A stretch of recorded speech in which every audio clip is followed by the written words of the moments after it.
Shalom, shalom, bien-aimés dans le Seigneur. Nous bénissons encore le nom du Seigneur, Dieu d'Israël, qui a permis que nous soyons là encore ce soir, que son Saint-Nom soit élevé et que toute la louange et la gloire lui soient rendues. Lui, le Dieu merveilleux, puissant. Donc, nous demandons à tous ceux qui sont connectés d'écrire quelque chose, s'il vous plaît, écrivez quelque chose qui montre que vous êtes là. Nous bénissons le Seigneur pour notre culte. Que la louange et la gloire de Dieu soient à Dieu le seul. Nous disons merci pour ce culte sabbatique, pour ce jour. Que Dieu bénisse tout le monde. Soyez bénis au nom de Jésus-Christ. Partagez la vidéo, s'il vous plaît. Shalom à tout le monde. Shalom les bien-aimés. Shalom frères et sœurs dans le Seigneur. Partagez la vidéo et invitons les autres. Et Dieu va nous bénir. La grâce de Dieu va se manifester encore dans notre vie. Que la louange et la gloire soient à lui. Nous sommes connectés encore ce soir durant ce culte sabbatique et nous demandons à tout le monde de se connecter et de partager la vidéo, d'inviter les autres et Dieu va nous bénir. Que Dieu bénisse tout le monde. Que Dieu bénisse tout le monde. Bonsoir à tout le monde. Bonsoir, bonsoir à tout le monde. Bonsoir à tous les bien-aimés. Shalom, shalom à tout le monde. Bonsoir. Partageons la vidéo, s'il vous plaît, dans les murs. Partageons les vidéos sur les différents groupes. Invitons les autres à se connecter. Et nous allons continuer notre enseignement sur les révélations prophétiques des 5 mères de Jésus-Christ. Nous avons vu avec vous Tamar, nous avons vu avec vous Rahab, et nous avons commencé de voir avec vous sur Ruth. Et aujourd'hui, nous allons continuer encore sur Ruth. Ceux qui n'étaient pas là hier, nous vous demandons aussi de faire de votre mieux de suivre la vidéo d'hier sur Ruth, pas maintenant, peut-être après, pour comprendre que là où nous avons commencé sur Ruth et là où nous arrivons, nous sommes arrivés et ensuite là où on va continuer. Amen. Et Dieu sera glorifié. Partagez la vidéo, partagez la vidéo. Shalom à tout le monde, partagez la vidéo et invitez les autres. Et Dieu, dans sa grâce, va se manifester. Le Seigneur Dieu va agir. Nous croyons à la grâce de Dieu.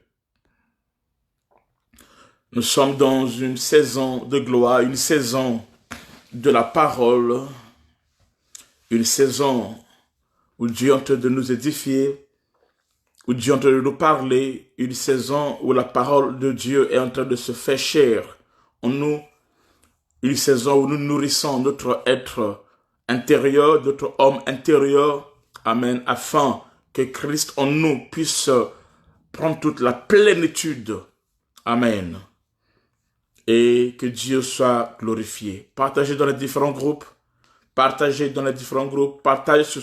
Il y a des gens sur leur mur, vous ne verrez jamais nos vidéos. Pourquoi? Je ne sais pas. Vous avez quel problème? C'est quoi votre problème? Vous ne partagez jamais nos vidéos sur vos murs. Hein? Vous avez un problème? Partagez les vidéos et les âmes seront sauvées. Tu seras édifié et les autres seront aussi édifiés et Dieu sera glorifié. Alléluia. Gloire à Jésus. Ok. On attend encore au moins 2 minutes. On attend encore 2 minutes et nous commençons notre enseignement. Nous continuons notre enseignement qu'on avait commencé. Et Dieu nous fera grâce. Alléluia. Alléluia. Gloire à Jésus-Christ.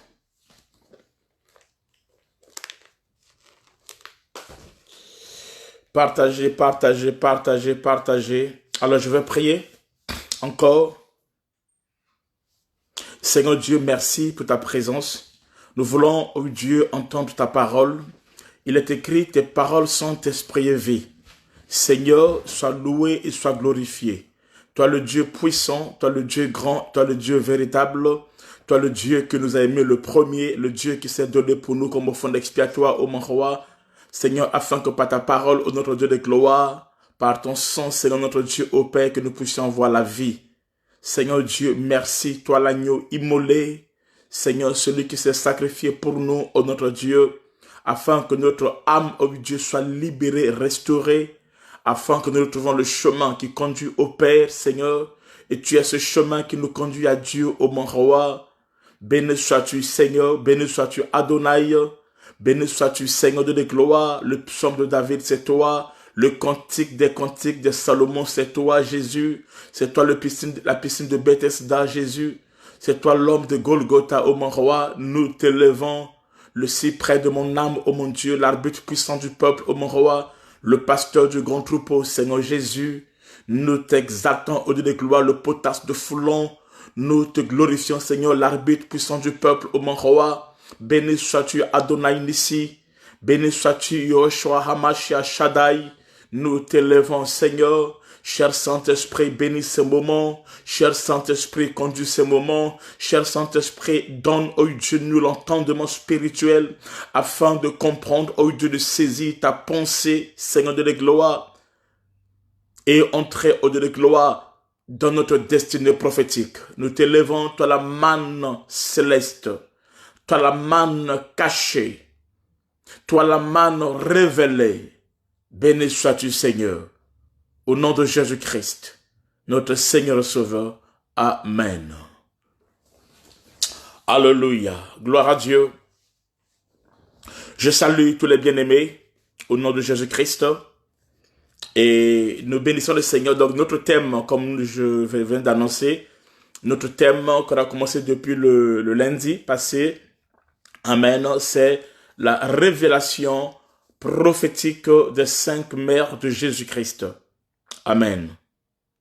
Et nous avons vu avec vous déjà sur la première mère qui est Tamar. Les vidéos sont là pour vous aller voir ces vidéos. Et la deuxième mère, on a vu avec vous, c'était Rahab. Et la troisième, c'est ce que nous allons voir, ce que nous commençons à voir depuis hier. Donc c'est Ruth. Amen. Et déjà, depuis hier, on avait commencé déjà à parler sur Ruth. Et je pense que nous avons compris quelque chose. Et nous allons continuer sur Ruth. Amen. Et Dieu nous bénira. On avait, je sais pas, on s'est arrêté à combien de points? Shalom à tout le monde, shalom à tout le monde, shalom à tout le monde. Maman Chevrier, dis à papa de se connecter aussi, s'il est dispo. Quelqu'un peut me rappeler si on s'est arrêté à combien de points, je sais plus. Parce que je n'enseigne pas tout, donc je saute d'autres points pour ne pas trop, parce que si on doit tout enseigner, ça nous prendra beaucoup de temps. Déjà, depuis lundi jusqu'alors, on est que sur la troisième maman. Donc, je pense qu'on va continuer peut-être jusqu'à encore jeudi ou vendredi prochain. On sera encore là-dessus. Amen. On s'est arrêté où, s'il vous plaît? Rappelez-moi. Point D. Attends. 10D. On était arrivé à 13.D, c'est ça? 13.D. Bon, je sais plus. Est-ce que Maïsé est là? C'est elle qui me dit ces choses-là. Est-ce qu'elle peut me dire où on s'est arrêté, s'il te plaît?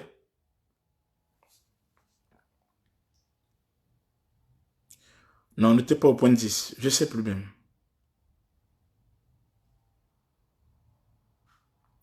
On était arrivé au point 13. J'ai dit, Elimelech, Malkan et Kijan sont morts dans le pays de Moab.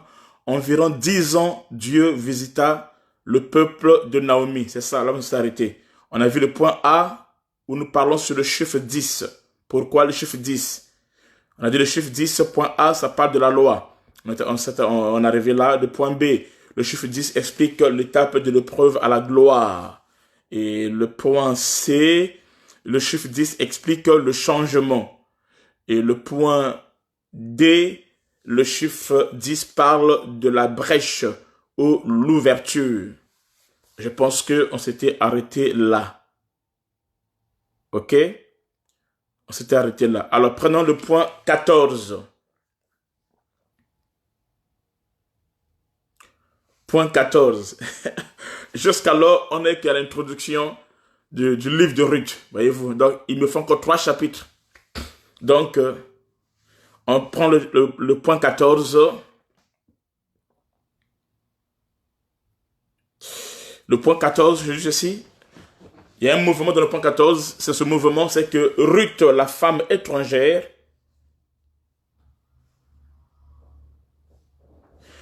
Ruth, la femme étrangère, représente l'Église des nations. Le peuple des nations. Ok. Ruth, la femme étrangère, représente les peuples des nations. À maman Chevrier, tu n'étais pas là hier, il faut écouter aussi la vidéo d'hier. Sur Ruth, c'était très bien. C'était une belle introduction. Ok, donc Ruth étrangère, point 14, Ruth, la femme étrangère, représente le peuple des nations. Donc Ruth était une femme étrangère, elle représente nous, les gens du peuple des nations, autrefois étrangers aux alliances et à la promesse. Ce verset retenez ça va revenir dans beaucoup de mes enseignements. À la promesse, il était privé du droit de cité. En Israël, on était rapproché par le sang de Jésus-Christ. Lisons ça dans Éphésiens 2.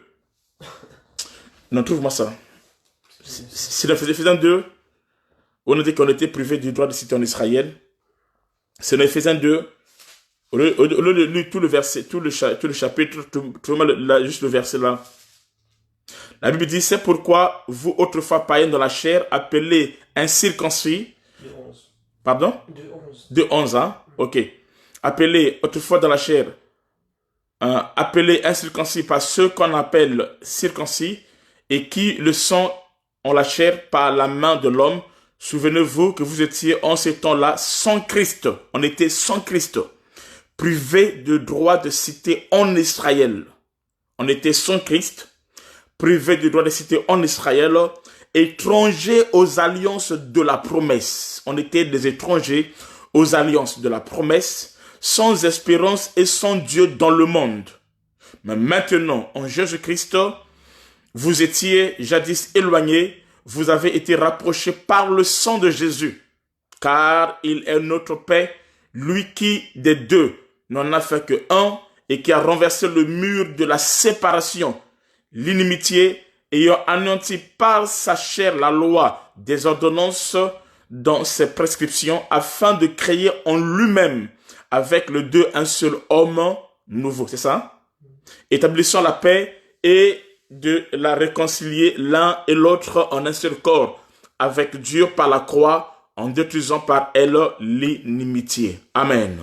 Donc, Jésus, il est venu annoncer la paix à nous qui étions loin, dans nous les nations, à nous qui étions, donc ceux qui étaient loin ici, c'est nous les nations. Amen. Et la paix à ceux qui étaient près. Ceux qui étaient près, il y a deux peuples. Ceux qui étaient loin et ceux qui sont près. Ceux qui sont loin, c'est nous les nations. C'est ça l'autre bergerie. Et ceux qui sont près, c'est Israël. Ceux qui étaient proches, c'est Israël. Maintenant, il est venu les mettre ensemble. Il est venu annoncer la paix à tous ces deux peuples en faisant d'eux un seul peuple. Autrefois, il y avait que Israël, ce peuple-là qui portait le nom de Dieu. Il y avait que ce peuple-là qui avait le droit de cité en Israël. Il y avait que ce peuple-là qui appartenait les alliances. Nous, on n'avait pas de droit de cité en Israël. On n'était pas connecté à l'alliance faite à Abraham et consorts. Mais par Christ, amen, par sa mort, par son sang, nous avons été connectés, mis ensemble. Alléluia. Amen. Ok, je vais passer là-dessus. Donc, ainsi, on n'est plus étrangers, ni des gens du dehors. nous sommes maintenant citoyens des saints, les gens de la maison. Amen. Je passe, je vais aller rapidement s'il vous plaît. 15e point, 15e point, 15e mouvement, 15e point si vous voulez. On ne peut pas parler de la visitation sans parler du pain. Parce qu'en Israël, lorsqu'on dit que Dieu a visité Bethléem, au fait, c'est l'arrivée du pain. Amen. 15e point. On ne peut pas parler de la visitation sans parler du pain. Ruth, vas-y. Ruth 1,6. Je vais lire. Je vais lire. Ruth 1,6. Ruth 1,6. Donc, je répète, on ne peut pas parler de la visitation sans parler du pain. Je prends Ruth 1, le verset 6. Puis elle se leva, elle et ses belles filles, afin de quitter le pays de Moab, car elle apprit au pays de Moab que l'Éternel avait visité son peuple et lui avait donné du pain. Alléluia. Amen. Je répète, 15e point, on ne peut pas parler de la visitation sans parler du pain. Amen. Donc, lorsque Ruth a appris que Dieu a visité son peuple, en d'autres termes, ça veut dire que Dieu lui avait donné du pain. Parce que Dieu, quand il veut visiter un peuple, qu'est-ce qu'il fait? Il leur donne du pain. Donc, l'arrivée du pain, la manifestation du pain, c'est ça ce qu'on appelle la visitation divine. Amen. Donc, quand Dieu nous visite spirituellement, quand Dieu visite l'homme, en d'autres termes, qu'est-ce qu'il fait? Il lui donne du pain. Amen. La nouvelle que Naomi a appris sur le pain, c'est ça l'image de la bonne nouvelle du royaume que nous devons écouter. L'arrivée du pain. Amen. L'arrivée du pain n'est autre que la nouvelle que Naomi a appris. Cette nouvelle n'est autre que l'image de la bonne nouvelle que nous devons écouter. Donc quand Dieu visite une personne, il fait quoi? Il lui envoie la bonne nouvelle. Amen. Envoyez des cœurs, il y a des gens qui sont en train de nous dénoncer, s'il vous plaît. Envoyez des cœurs, likez, s'il vous plaît. Il y a des gens qui sont en train de nous dénoncer. Amen. Donc l'arrivée du pain, amen, n'est autre que la bonne nouvelle que nous devons écouter.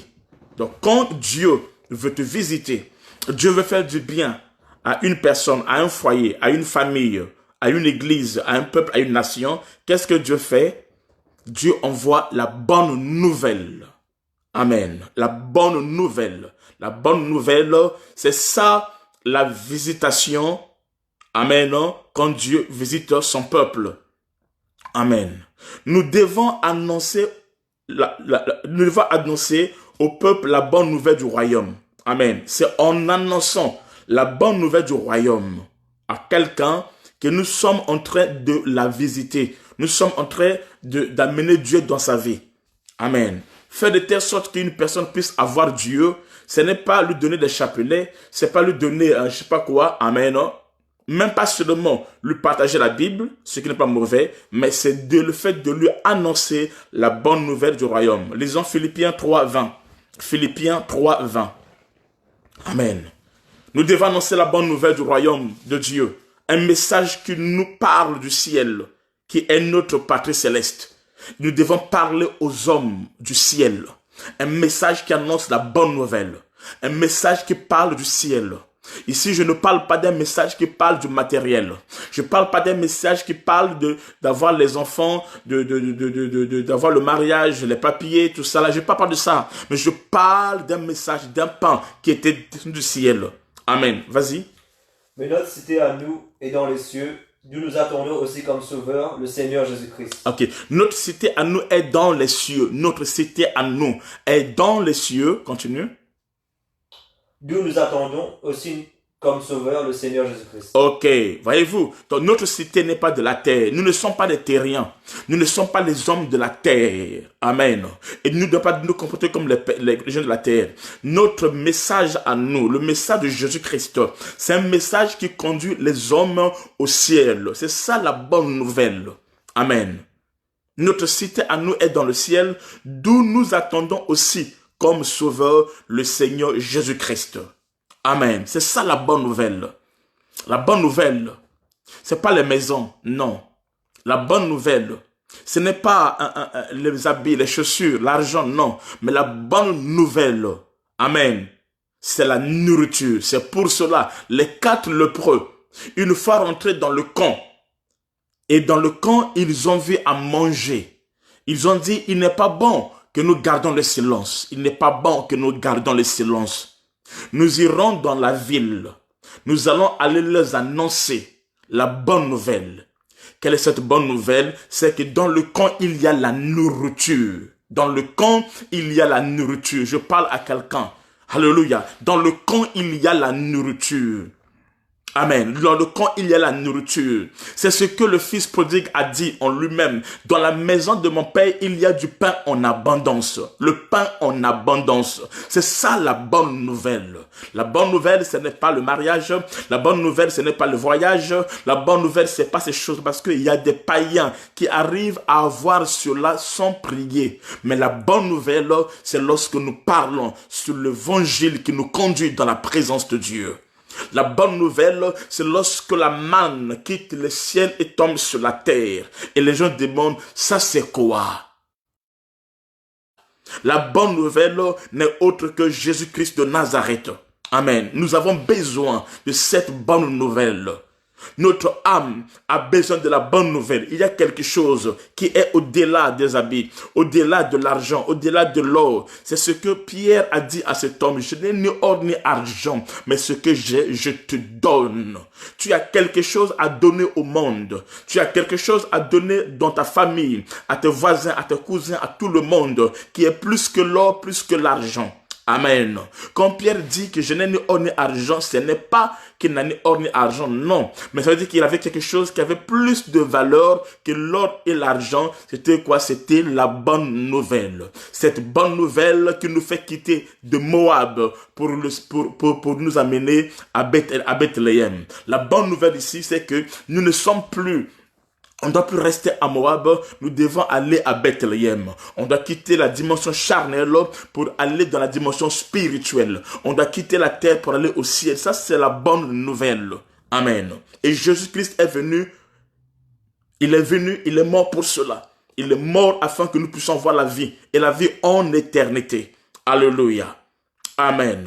C'est ça la bonne nouvelle. Nous devons donner au peuple de Dieu les nouvelles de notre pays. Les nouvelles de notre pays. Amen. Les nouvelles dont Naomi a reçu ici. Ce ne sont pas les nouvelles de Moab, non. Mais ce sont les nouvelles de notre pays. Amen. Et les nouvelles de notre pays, c'est quoi? C'est le pain. C'est la descente du pain. C'est la manifestation du pain. Amen. Amen. Lisons 1 Thessaloniciens 4. Bon, on va pas lire ça, c'est trop. Amen. Amen. La Bible déclare, Naomi a appris au pays de Moab. Écoutez. On dit Naomi, car elle a pris au pays de Moab que l'Éternel avait visité son peuple. Amen. Et Nzambe. Naomi a appris au pays de Moab. Et Nzambe. On n'apprend pas. Et Nzambe. Écoutez, Naomi a appris. Tu dois apprendre. Tu dois écouter. Cette bonne nouvelle vient par l'écoute. Elle n'a pas vu, mais elle a écouté. Ses yeux n'ont pas vu comment le pain est descendu, mais elle a écouté. C'est Israël qui voit pour croire. Mais nous qui sommes à Moab, nous écoutons, nous apprenons, nous écoutons. Alléluia. La foi vient de ce qu'on écoute. La foi vient de ce qu'on entend. Ce que tu entends, ce que tu écoutes, c'est ça qui produit en nous la foi. Amen. Elle a pris au pays de Moab. Elle a appris où? Elle n'a pas appris à Bethléem, non. Mais elle a appris la bonne nouvelle où? Depuis le pays de Moab. La bonne nouvelle, on l'apprend au pays de Moab. C'est-à-dire, c'est dans le monde. Ce n'est pas quand quelqu'un meurt. Quand quelqu'un meurt qui devient saint, non. Dès que nous sommes vivants dans le monde, c'est là où nous écoutons la bonne nouvelle. C'est là où nous apprenons la bonne nouvelle. Amen. La bonne nouvelle, on ne l'annonce pas au ciel. La bonne nouvelle, on l'annonce ça sur la terre. La bonne nouvelle, on déclare ça sur la terre. La bonne nouvelle, on reçoit ça sur la terre, dans le pays de Moab. Donc, si quelqu'un est dans le pays de Moab et qu'il n'a rien entendu, il n'a rien reçu dans le pays de Moab, il ne pourra pas aller à Bethléem. Ne peut aller à Bethléem que celui qui a écouté la bonne nouvelle dans le pays de Moab, c'est-à-dire dans le monde. Amen. Dans le monde. C'est dans le monde, là où nous sommes. Là où nous sommes dans le péché, dans toutes ces choses-là, c'est ici où on doit annoncer la bonne nouvelle. Amen. Amen. Pas après la mort. Non, pendant que nous sommes vivants. C'est là où on doit écouter la bonne nouvelle. Amen. Pendant que nous sommes vivants. Il y a des gens qui attendent que son oncle, son père puisse mourir pour aller faire des messes de requiem. Non. Ça ne se passe pas après la mort. Non. Ça se passe pendant que nous sommes encore à Moab. Pendant que nous sommes vivants dans ce monde, c'est en ces temps-là que nous devons écouter la bonne nouvelle. C'est en ces temps-là que nous devons annoncer la bonne nouvelle. On le fait de notre vivant. Pendant que nous sommes encore dans ce monde. C'est pour cela, ce fut à Moab que Naomi a appris la bonne nouvelle. Amen.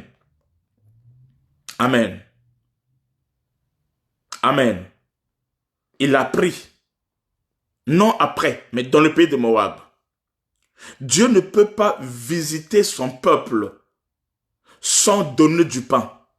Amen. Or, le véritable pain qui vient du ciel, que Dieu a envoyé pour nous visiter, c'est Jésus-Christ. C'est lui le véritable pain. Lisons ça, Jean 6, 32 à 35.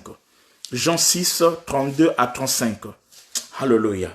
Jean 6, 32 à 35. Jésus leur dit, en vérité, je vous le dis, Moïse ne vous a pas donné le pain du ciel. Moïse n'a pas donné le pain du ciel. La manne qui était tombée, c'était que l'homme des choses à venir. Mais mon Père vous donne le vrai pain du ciel. Mon Père vous donne le vrai pain du ciel. Le vrai pain du ciel que Dieu donne, c'est lui, Jésus-Christ. Car le pain de Dieu, c'est celui qui descend du ciel et qui donne la vie au monde. Amen. Car le vrai pain de Dieu, c'est celui qui descend du ciel et qui donne la vie au monde.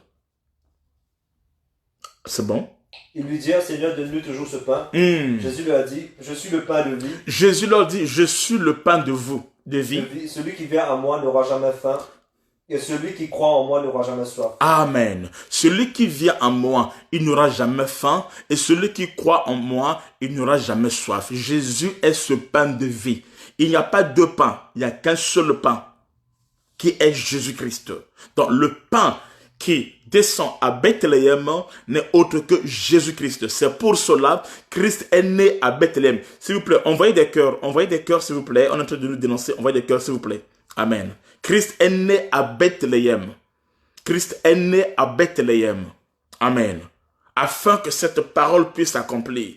Et quand il est né, amen, il est né dans la maison des brebis. Pour dire qu'il était leur nourriture.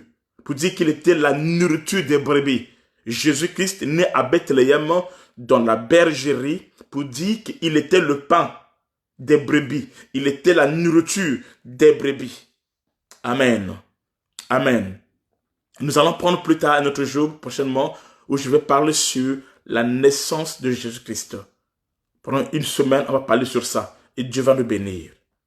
Alléluia. Amen. Israël n'a pas connu le temps de la visitation. Israël n'a pas connu le temps de la visitation. Pourquoi? Parce qu'Israël n'a pas des yeux pour voir. Ils ont rejeté le Messie. Donc, quand ils ont rejeté le Messie, ils ont rejeté le pain. Quand Israël a rejeté le Messie, il a rejeté le pain. C'est pour cela aujourd'hui, ils sont affamés spirituellement. Alléluia. 16e point. 16e point. Prenons 16e point. Naomi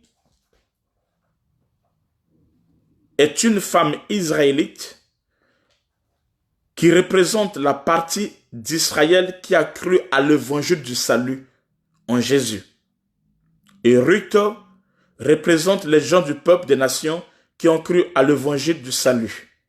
Amen. Donc, ils sont un mélange, une symbiose entre la partie d'Israël qui est symbolisée par Naomi, qui a cru à l'évangile du salut, et Ruth est la partie des nations qui a cru à l'évangile du salut en Jésus-Christ, et les deux se sont fusionnés.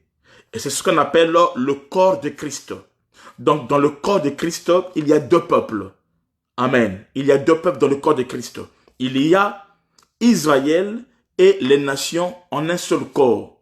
C'est ça, c'est-à-dire qu'il y a le pur et l'impur qui sont mis ensemble en un seul corps. C'est ça le mystère de deux types d'animaux qui sont rentrés dans l'arche de Noé. Il y avait que deux types d'animaux dans l'arche de Noé. Il y avait les purs et les impurs dans l'arche de Noé ensemble. Amen. Amen. 3 hommes sont montés dans le pays de Moab, mais ils sont tous morts. Amen. Mais 3 femmes sont restées en vie. Parmi les 2 femmes, il y a seulement 2 qui sont arrivées à Bethléem, c'est-à-dire Naomi et Ruth. Amen. Amen. Naomi, une femme stérile, représente Israël. Et Ruth, une femme moabite, parle de l'évangile du salut. Voyez-vous, ils sont ensemble, c'est vrai, mais Naomi est stérile. Naomi ne fait plus d'enfants. Il faisait avant, mais il ne fait plus. On laisse ça. Amen. Orpa qui n'est pas arrivé à la destination, qui est là, ça nous parle de vierges folles qui vont rater l'enlèvement à cause des soucis de ce siècle présent. Amen. À cause des soucis du siècle présent, ils vont rater l'enlèvement. Amen. Donc, l'association de Ruth, de Naomi de Ruth, nous annonçait l'union de la partie d'Israël et le peuple des nations qui ont cru pour former un seul corps qu'on appelle l'Église. Amen. Qu'on appelle l'Église. Qu'on appelle l'Église. Et je pense qu'on a compris cela. Amen. Nous allons encore avancer. C'était combien de points? 14. On est encore 14? On a commencé à 14, on est encore 14. Comment? 16 alors. C'était combien de points? Je ne sais même plus. 14 points, on a dit que Ruth, la femme étrangère, représente les gens de peuple, les nations. 15 points, nous avons dit, on ne peut pas parler. 16. Ok, donc c'est 16 ans. 16 points. J'avais 17 maintenant. C'est 17? Ouais, vous avez fait 16, maintenant 17. Bon, ok. Maintenant c'est 16 ou c'est 17? 17. 17? D'accord, ok. D'accord. On est au 17e point. Écoutez maintenant. Écoutez.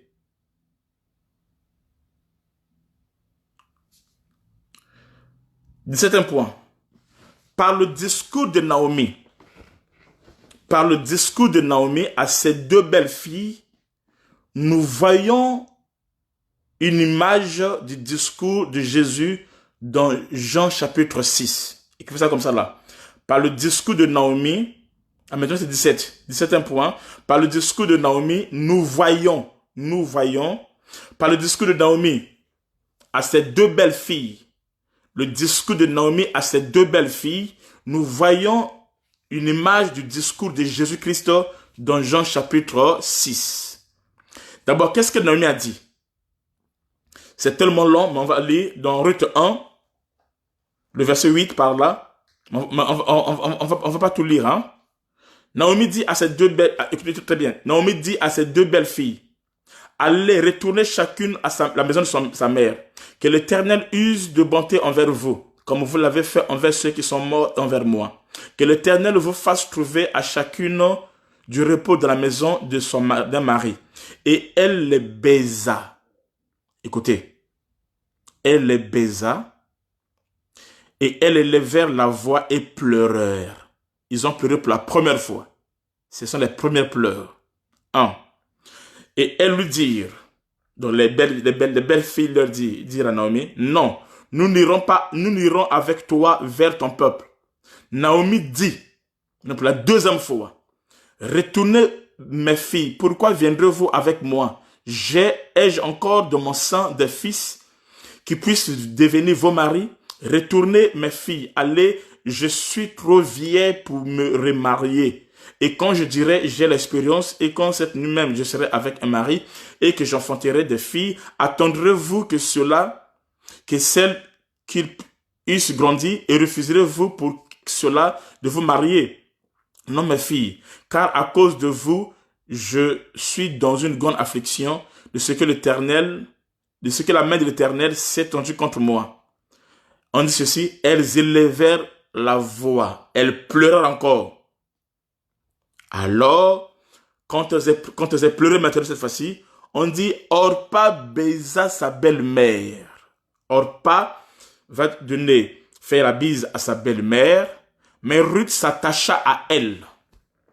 Orpa, suivez-moi très bien, sur ce mouvement. Orpa baisa sa belle-mère, mais Ruth s'attacha à elle. Deux choses. Orpa, bon, je laisse les pleurs là, je laisse les pleurs. Les deux pleurs, je laisse ça. Amen. Écoutez seulement. On dit Orpa baisa sa belle-mère, mais Ruth s'attacha à elle. Naomi dit à Ruth, voici ta belle-sœur est retournée vers son peuple et vers ses dieux. Retourne comme ta belle-sœur. Ruth répondit, ne me presse pas de te laisser. Ici, c'est le troisième discours de Naomi. Troisième discours de Naomi. Ruth dit, ne me laisse pas, quoi?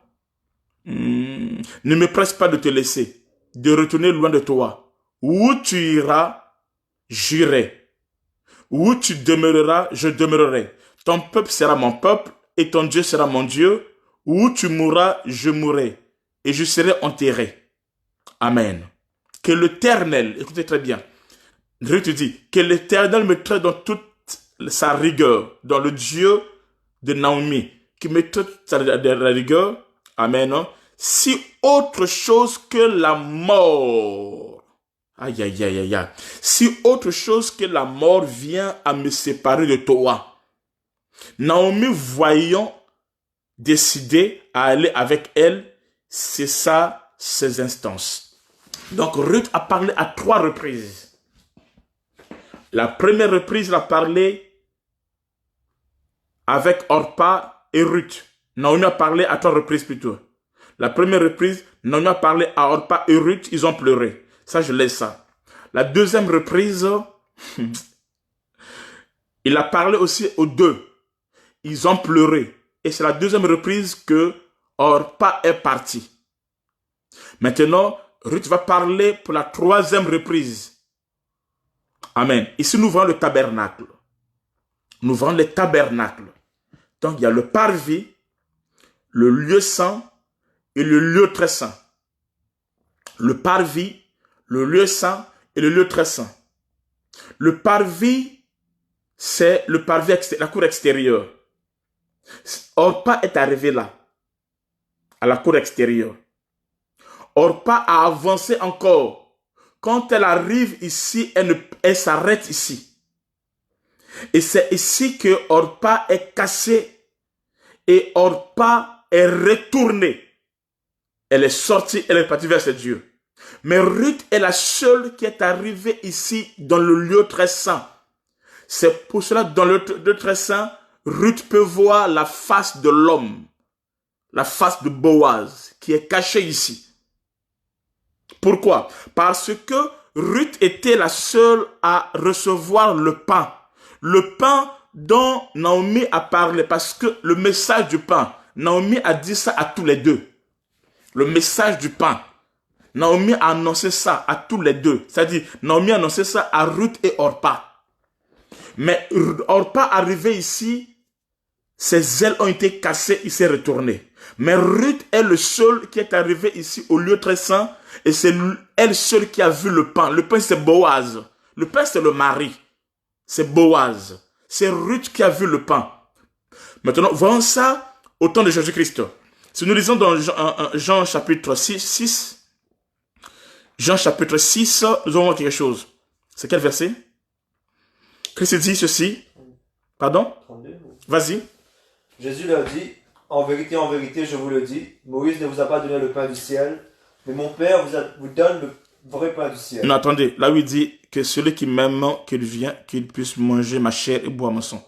54. 54, hein? 53, 54. Ok. Jean 6, 53, 54. Jésus leur dit, en vérité, je vous le dis. Attends. Jean 6, 53, 54. Jésus leur dit, en vérité, je vous le dis, si vous ne mangez la chair du Fils de l'homme, et si vous ne buvez son sang, vous n'avez point la vie en vous-même. Celui qui mange ma chair et qui boit mon sang a la vie éternelle, et je le ressusciterai au dernier jour. Amen. Comme ma chair et ma nourriture. Pardon? Comme ma chair et ma nourriture et mon sang est vraiment un breuvage. Ok. Voyez-vous quelque chose? Donc, il y a deux messages là. Le premier message, c'est que le pain est arrivé. Là, tous les deux ont entendu ce message-là du pain. Et ils ont quitté.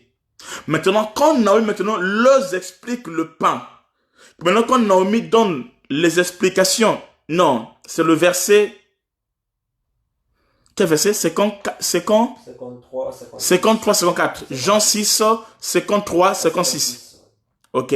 Maintenant, quand Naomi c'est-à-dire, quand Naomi est en train de les repousser là, hein, tu consors, c'est là où Jésus-Christ est en train de parler que celui qui m'aime, qu'il vient, qu'il mange ma chair. C'est ce message-là. Donc, le message que Naomi est en train de prêcher, en parlant à Ruth et à Orpa, c'est le même message que Jésus a parlé avec eux. Jésus a parlé dans Jean 6, 53, 56. Le message que Ruth est en train de prêcher. Amen. C'est le même message que Jésus a prêché dans Jean 6, 53 à 56. Maintenant, la Bible déclare, il y a ceux qui sont partis et il y a ceux qui sont restés. Qui sont partis? C'est la Vierge folle. C'est ça, Orpa. Orpa retourne. Orpa ne peut pas accepter ce message. Aïe, aïe, aïe, aïe, aïe, aïe. Alléluia. Orpa ne peut pas accepter ce message-là. C'est trop dur pour elle. Au début, quand elle a vu le pain, elle dit, on va manger du pain. Elle a cru qu'on parlait du pain physique. Donc, elle est venue pour le matériel. Elle est venue pour les choses de la terre. Elle est venue pour tout ça là. Lorsque Ruth a séparé, elle a pleuré aussi. On a cru qu'elle s'est repentie. On a cru qu'elle était sincère. Elle n'était pas sincère. Orpa n'était pas sincère. Pourquoi? Parce que Orpa n'opère que par les intérêts. Orpa n'opère que par ses intérêts. Amen. Alléluia. Amen. Et c'est comme ça que elles élevaient la voix et elles pleuraient encore. Orpa baisa sa belle-mère, mais Ruth s'attacha. Qui est Ruth qui s'attache? Ce sont les apôtres qui disent à Jésus-Christ, Seigneur, à qui irons-nous? Tu as les paroles de la vie. Ils se sont attachés à qui? À Christ qui a la parole de la vie, c'est-à-dire qui a le pain de la vie. Amen. Mais par contre, Orpa, ce sont ces gens-là qui ont dit, on a bien commencé jusqu'à arriver à ce point. Maintenant, il nous demande de manger sa chair et de boire son sang. Non, ça ne sert à rien. Amen. Des gens qui ne voient pas leur intérêt. Ruth n'a pas vu, Orpa n'a pas vu ses intérêts. Et qu'est-ce qu'elle fait? Elle part. Amen. Amen. Et elle est partie. Maintenant, qu'est-ce que Ruth dit? Ruth dit que l'Éternel me traite dans toute sa rigueur. Si autre chose que la mort me sépare de toi, c'est-à-dire que physiquement, dans le domaine physique, il n'y a que la mort physiquement qui peut nous séparer. Mais dans le spirituel, rien ne peut nous séparer. Ça, c'est la dimension qui attache Ruth avec Naomi. Ils sont attachés. Amen. Il dit qu'autre chose, en dehors de la mort, rien ne peut nous séparer physiquement. Spirituellement, nous sommes unis, nous sommes un. Mais physiquement, si moi et toi, on peut se séparer un jour, ça ne sera que la mort. Aïe, aïe, aïe. Là, nous voyons qu'il y a deux groupes. Amen. Naomi dit, Ruth dit, que l'Éternel me traite de toute sa rigueur, si autre chose que la mort vient de me séparer de toi. Naomi, voyons décider à aller avec elle, elle arrêta. Elle cessa ses instances. Amen. Il y a deux groupes. Il y a le groupe des Orpas et le groupe des Ruth. Le groupe de Ruth, c'est le groupe de gens qui disent qu'il n'y a rien qui peut nous séparer avec toi, si ce n'est que la mort. Si ce n'est que la mort. Pourquoi? Parce que tu as les paroles de vie. Amen. C'est le groupe des apôtres. Ils sont liés à Jésus-Christ. Rien ne peut les séparer à lui. C'est impossible. Maintenant, il y a le groupe des Orpas. Dans le groupe des Orpas, ceux-là, le matériel peut les séparer de Ruth. Le groupe de Orpas, dès que Ruth leur dit qu'il n'y a plus de mari, il n'y a plus rien, alors ils ne voient pas Ruth, mais ils voient les intérêts qu'ils cherchaient derrière Ruth. Et le fait qu'il n'y a plus d'intérêt, alors ils retournent. Ce groupe-là, il n'arrive pas à passer au test. Alléluia. Amen. Amen. Donc, il y a deux groupes. Le premier groupe, c'est le groupe des hommes Ruth. Le deuxième groupe, c'est le groupe des hommes Orpas. Les hommes Ruth, ce sont ces hommes-là, en Christ, qui disent « Seule la mort peut nous séparer sous la terre des hommes ». Mais le groupe des Orpas, c'est le groupe où le matériel, les intérêts et la gloire font qu'ils puissent quitter leur mentor et leur église. À cause de matériel, à cause des intérêts, à cause de la gloire, ils peuvent quitter Dieu, ils peuvent quitter leur église, ils peuvent quitter son pasteur, son mentor, à cause des choses de ce monde, à cause de la gloire de ce monde. Mais par contre, dans le groupe de Ruth, ils quittent jamais. Dans le groupe de Ruth, nous avons l'exemple d'Élie et Élisée. Alléluia. Lorsque Élie dit à Élisée, mais repars, vas-y, il dit jamais. Seule la mort peut nous séparer. Tant que tu es là, je ne te laisserai pas. Ça, c'est ce que Élisée dit à Élie. Amen. Élisée dit à Élie, seule la mort peut nous séparer. Et effectivement, ce qui a séparé Élie et Élisée, c'était le départ d'Élie. Amen. Seule la mort peut nous séparer. Amen. Élisée est accroché à Élie. Les Élysées, ce sont les hommes Ruth. Et les hommes Ruth, ils n'abandonnent pas l'église. Ils n'abandonnent pas leur Dieu. Ils n'abandonnent pas le royaume. Ils n'abandonnent pas leur pasteur. Ils sont là, ils sont accrochés. Pourquoi? Parce que là, il y a les paroles de la vie. Il y a les paroles de la vie. Ils ont vu ça dans leur Dieu. Ils savent qu'ils sont dans le véritable. Et le véritable s'appelle Jésus-Christ. Ils sont dans l'église, ils sont avec leur Ruth, malgré son état, ils savent que Ruth prie un véritable Dieu et ils ne peuvent pas abandonner leur Ruth. Alléluia. C'est encore qui? C'est comme Moïse et Aaron. Amen. Jusqu'à la fin, Aaron est resté serviteur de Moïse. Aaron était l'interprète de Moïse. Aaron était le prophète de Moïse. Aaron était le souverain sacrificateur, alléluia, dans l'église de Moïse. Et pourtant, Aaron était bien habillé, plus que Moïse. Il a eu la gloire, plus que Moïse. Mais malgré cette gloire-là, il n'a pas abandonné Moïse. Il est resté là. Amen. Malgré la gloire, l'habillement, les honneurs qu'on lui a donné à lui et à ses enfants, ils sont restés toujours et toujours dans l'église de Moïse. Amen. Dans la corporation de Moïse. Amen. Amen. Alléluia. Qui encore? Je prends Moïse et Josué. Moïse et Josué. Malgré tous les révoltes qui se sont passées dans le désert, Josué était là. La révolte de Corée. Corée qui? Dathan et Abirama. Josué était là. Mais Josué n'a pas abandonné. La Bible déclare, à un moment donné, quand Moïse était sur la montagne, Josué était là. Josué était en bas de la montagne. Moïse était sur la montagne. Quand Moïse élève les mains, Josué est fort en bas de la montagne.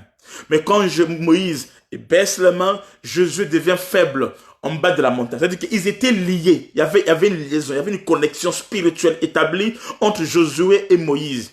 Mais vous allez voir que Josué n'a jamais dit, Seigneur, pourquoi tu baisses les mains, tout ça, là, se fâche? Non. Non. Il est resté serviteur de Moïse. Amen. Josué. Ce sont ces gens-là où seule la mort peut séparer Moïse et Josué. Et cela était ainsi. Alléluia. Qui encore? Abraham et Isaac. Abraham et Isaac, c'est comme Ruth et Naomi. Amen. Isaac, quoique son père est mort, il est resté fidèle à son père. Fidèle à son père. Et la Bible déclare, quand Abraham est mort, Isaac est allé faire quoi? Creuser encore les puits de son père, dont le Philistin avait mis du sable. Ça, c'est un fils. Amen. Qui est accroché à son père, qui n'est pas là pour ses intérêts. Et pourtant, il pouvait creuser ses propres puits. Mais il n'a pas fait ça. Il a pensé à l'œuvre que son père avait fait. Il dit non, je ne laisserai pas cette œuvre comme ça là. Je dois faire de mon mieux, de donner sens à l'œuvre de mon père. Il est parti, il a creusé encore les mêmes puits. Et de surcroît, il a donné à ces puits les mêmes noms que le père avait donné. Il a donné à ce puits le même nom que le père avait donné. Il n'a pas changé de nom. Il ne cherchait pas sa propre gloire. Et pourtant, son père n'est plus là. Son père est mort. Son père est mort. Donc, il pouvait faire comment? Je m'en file mort, tout ça. Je fais, mais non. Il a dit, il a creusé les puits de son père. Il a remis les mêmes noms. C'est-à-dire qu'il a gardé l'héritage de son père. Alléluia. Amen. Amen. Isaac était un homme fidèle. Qui encore? Je prends encore qui? Je prends Abraham et Éléazar. Abraham et Éléazar. Des hommes que la Bible appelle Éléazar le plus ancien de la maison d'Abraham. Un homme fidèle. Même quand Abraham s'inquiétait pour son héritage, vous ne verrez pas là où Éléazar a commencé à comploter pour l'héritage. Jamais. Il n'a pas convoité ni réclamé l'héritage. Même quand Abraham était son fils. Non. Alléluia. Au contraire, c'est lui qui a travaillé encore pour que Isaac puisse se marier avec Rebecca. Alléluia. Des hommes de la race de Ruth. Ce sont des hommes et des femmes qui n'opèrent pas par les intérêts, ni pour la gloire des humains, non, mais qui sont attachés au Père, qui sont attachés à leur mentor, qui sont attachés à leur vision. Qu'ils montent, qu'ils descendent, nous sommes là, nous marcherons avec Dieu. Parce qu'ils sont convaincus que cet homme a Dieu, que Naomi a Dieu, malgré son état, Naomi a Dieu. Nous ne le laisserons pas, nous ne l'abandonnerons pas. Mais les hommes et les femmes hors pas, à cause du matériel, à cause de l'orgueil, à cause des intérêts charnels, ils abandonnent, ils laissent. Parce qu'ils n'ont plus, ils voient que non, j'ai pas ma place, je me retrouve pas. Non, mais je vais aller là-bas pour faire quoi? Tout comme ça. Elles se posent des questions, ce ne sont pas des aigles. Elles ne voient pas au-delà. Elles ne vont pas loin. Amen. Amen. Elles ne sont pas de la race de Ruth. Je peux parler encore de qui? Je peux parler de Jacob et Joseph. Jacob et Joseph, seule la mort peut nous séparer. Hey, Zambé. Joseph, malgré sa gloire, Joseph était un homme intègre à son père. Un homme qui faisait les rapports exacts à son père. Un homme qui était fidèle à son père. Et malgré la gloire en Égypte, Joseph est resté fils de son père. Il était dans la joie. Malgré la gloire, malgré la gloire. Il y a des gens, quand la gloire arrive, ils deviennent des orpas. Ils opèrent selon leurs intérêts. Mais Joseph, malgré la gloire, Jacob, le vieux Jacob, alléluia, l'homme qui a interprété le songe, qui a dit que le soleil, les étoiles et consorts, cet homme-là. Parce que Joseph, ce n'est pas lui qui commence à interpréter, non. Dans la maison du père de Joseph, Joseph ne donne aucune interprétation. C'est le père qui interprète la vision de Joseph. Alléluia. Dans la maison du père, ce n'est pas le fils qui donne les interprétations, non. Le fils reçoit des songes, c'est vrai, mais c'est le père qui donne les explications à ce songe. C'est pas le fils. Le fils va aller interpréter dans la maison de Pharaon. Est-ce que vous comprenez? Le fils n'interprète pas, n'explique pas ses propres interprétations, ses propres songes, non, c'est le père. Mais le fils va aller interpréter le songe de Pharaon. Ça, je laisse. Amen. Qui encore?